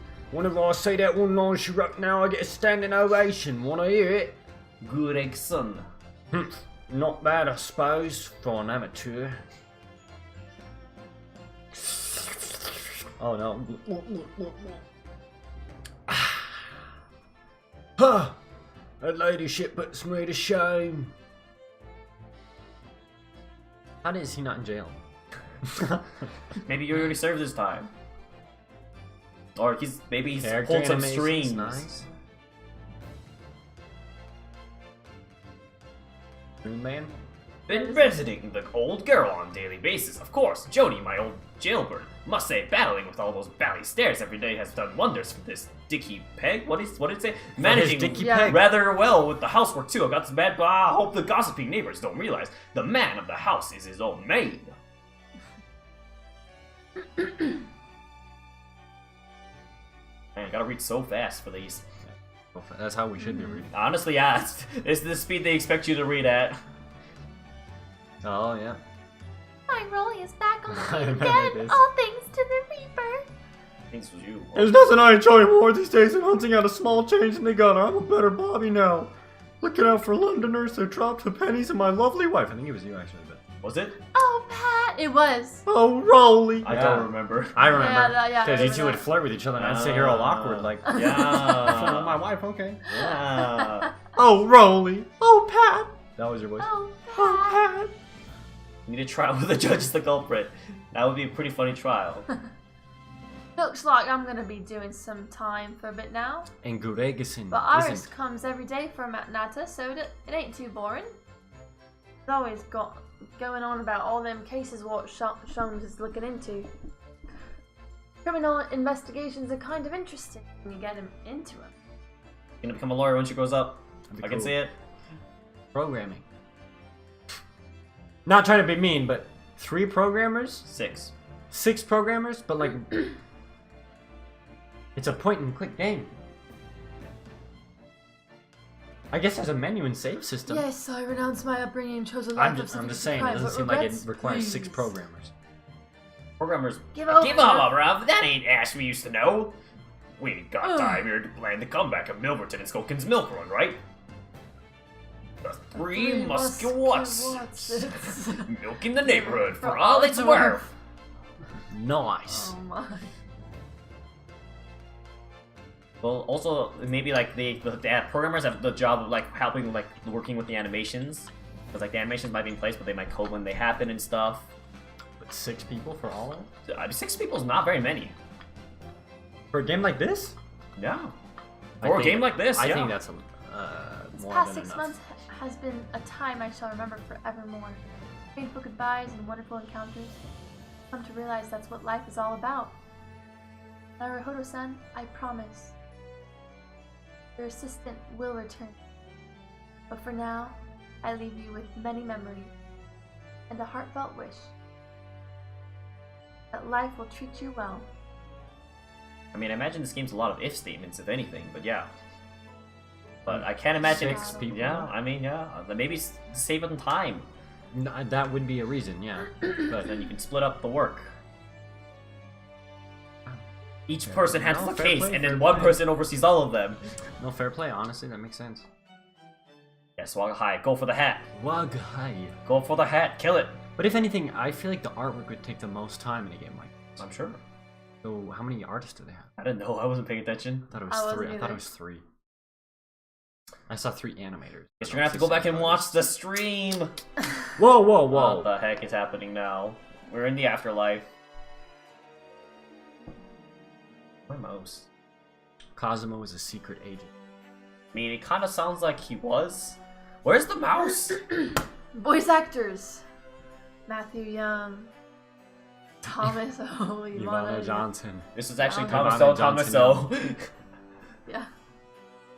Baruch von Zeeks. Oh, that's his name. Lamau Naruhodo is dead. Yep, this is the afterlife. Baruch von Zeeks. Interesting. His actual name. We're watching all these too. I have a choice. Pause it. I Who's can that? pause it. Yeah, Who's yeah. that chick? She's from the From very, the very first case. She's the ultimate bad guy. Jezreel Guaranteed. Brit or something like that. Guaranteed she's the ultimate bad guy. Definitely gotta be up there. Who's that guy? That's her dad. Oh, Yep. Also from the first case. Yeah, the first case we were accused of murder. We had to defend ourselves in court. oh really? Yeah. And the second case for we're him? also And in the accused second of case murder. we were accused of murder. We were accused of killing this guy. Yeah, yeah. And these are people from the second case. So it looks like it's just people showing up in the order of the cases. Except this guy's in the first and second case. I love listening to speculations. Yeah, you've played the game, Gansfield, What, so did the you know snake everything around that the guy's happens. head? Is that how he died? No, that's actually his pet. What the? Yeah. Kind of scary. Just a little bit, right? No, I guarantee that girl, she's in on the whole secret thing. Because wasn't she responsible for killing the father of Okay, here's the people just for Susie. coloring. not Susie. Also, there's also of people for in-between animations, by the way. Color direction. coloring. Yeah, That's a lot just of people coloring. Backgrounds, yep. Additional coloring, nice. Why wouldn't you put them in with coloring? I think because they're studios, those sound like studios rather than people. They call it, like, cinematography, outsourced. visual art, art. offline editing. Mm. Real tea. Yo, put me in there as real tea. Interesting. Only one person in charge of integrating the animations. Not even a programmer. So programmers weren't even responsible for that. Yep. Modeling. Only 6 modelers? See, that begs the question: why 6 programmers? There's a lot of programming to this game. You don't understand, man. I think Oh, I actually, do they- understand actually, a they little just, bit. They just made the model, so animations were done by other people. I think I do understand a little bit about No, programming. you don't Just a understand little. anything. You don't understand I anything. think I do. I think I know kind of how You much have goes no into grasp. a game. What goes into a game and programming it. Sure. Fuku. Typefaces and Kuti are solely like Dynacomware. Anyway, what were you saying before I interrupted you about coloring? I said I think I know it. No, before that. Okay. Oh, I was saying I did the in reading. the first Wow. case, the girl who was McGill, the swan girl Yeah. killed. Oh my gosh, what's her face? Burley's younger assistant. What's yeah, her name? Yeah, John Oh my H. gosh. Watson. John H. Wilson. Iris Wilson's Yeah, dad. he was the person in the first case. Yeah. Yeah, so that girl with the swan is totally like the highest evil. She's totally in on it, like killing these. She probably organized the killing of Cosmo. We're gonna go back and find out he didn't trip over a cat. That it actually was like a dart from somewhere. Yeah, well, we'll find out. Oh, they made a It's a custom font font for for this, this. wow. Wow. I mean, Testers. Nice. I guess. Lots of testers. I mean, isn't this the font they've been using throughout the game? Yeah. Oh, they have build fonts too. That seems like it's just like the title of a company, though. Promotional video. So many people for visual novel. That's linear. It's pretty long, though. How many hours have we spent on this? Bro. Almost a year. Still working on it still, in fact. It's not over yet. Heck yeah, Reaper the Bailey. Heck yeah, the Skulkin brothers. The Skilkin brothers. And Milverton. Boom, they're doing their poses. They're getting their JoJo poses down. Ginny, Gina, The straw. Should have been Jenny. Jenny. Well, she says Ginny, doesn't she? Oh, Yeah. Jenny. You're gonna shoot someone. In the back, right here. Naruto, right in the Shoots head. one of them out of the screen. That'd be so funny. And that's the end. That's the end. You know, one would imagine. But I also thought it was the end, you know, before this. Special thanks. Okay, here we go. Here we go. Wrapping up. Wrapping. I guess we can give our thoughts on the game. So, I liked it. I liked the It game. was quite good for our first Ace Attorney game. I like it. I thought there was points where it was a bit long, Agreed. a bit drawn out. Yeah. And we didn't even go through everything. Yeah, that's true. But I mean, I'm saying including all that because I think- played other Ace Attorney games. Like I'm expecting I'm used to going through all the dialogue, but for what was actually in the case, it felt a little drawn out for particularly the first case and the fifth case for me. I think that if I didn't have to say everything out loud, it wouldn't bother me so much. True. If it explains it so fast, I'm like, oh, I already know what's happening. But if I was playing it myself, I'd just be like, boom, boom, boom, boom, boom, boom, boom. I'd be Yeah. done. Like I'd just be like, whatever, I know what they're saying. Yeah. Well, that's the life of a live streamer. So I think that just became more prominent after. I see. Because we were doing it. I thought Other than that, it's cool story. I like the game. Yeah, for me, I thought the story was good, and then I really liked how they did. Oh, it's this scene now. I like how they did. On their feet. In yours. Not 10 out of 10 though. Yeah, I'd say 2. The last one. All right. So we'll be back. I hope With the Ace Attorney with the Ace 2. Attorney 2 Resolve, the great Ace Attorney 2. But I would rate the game.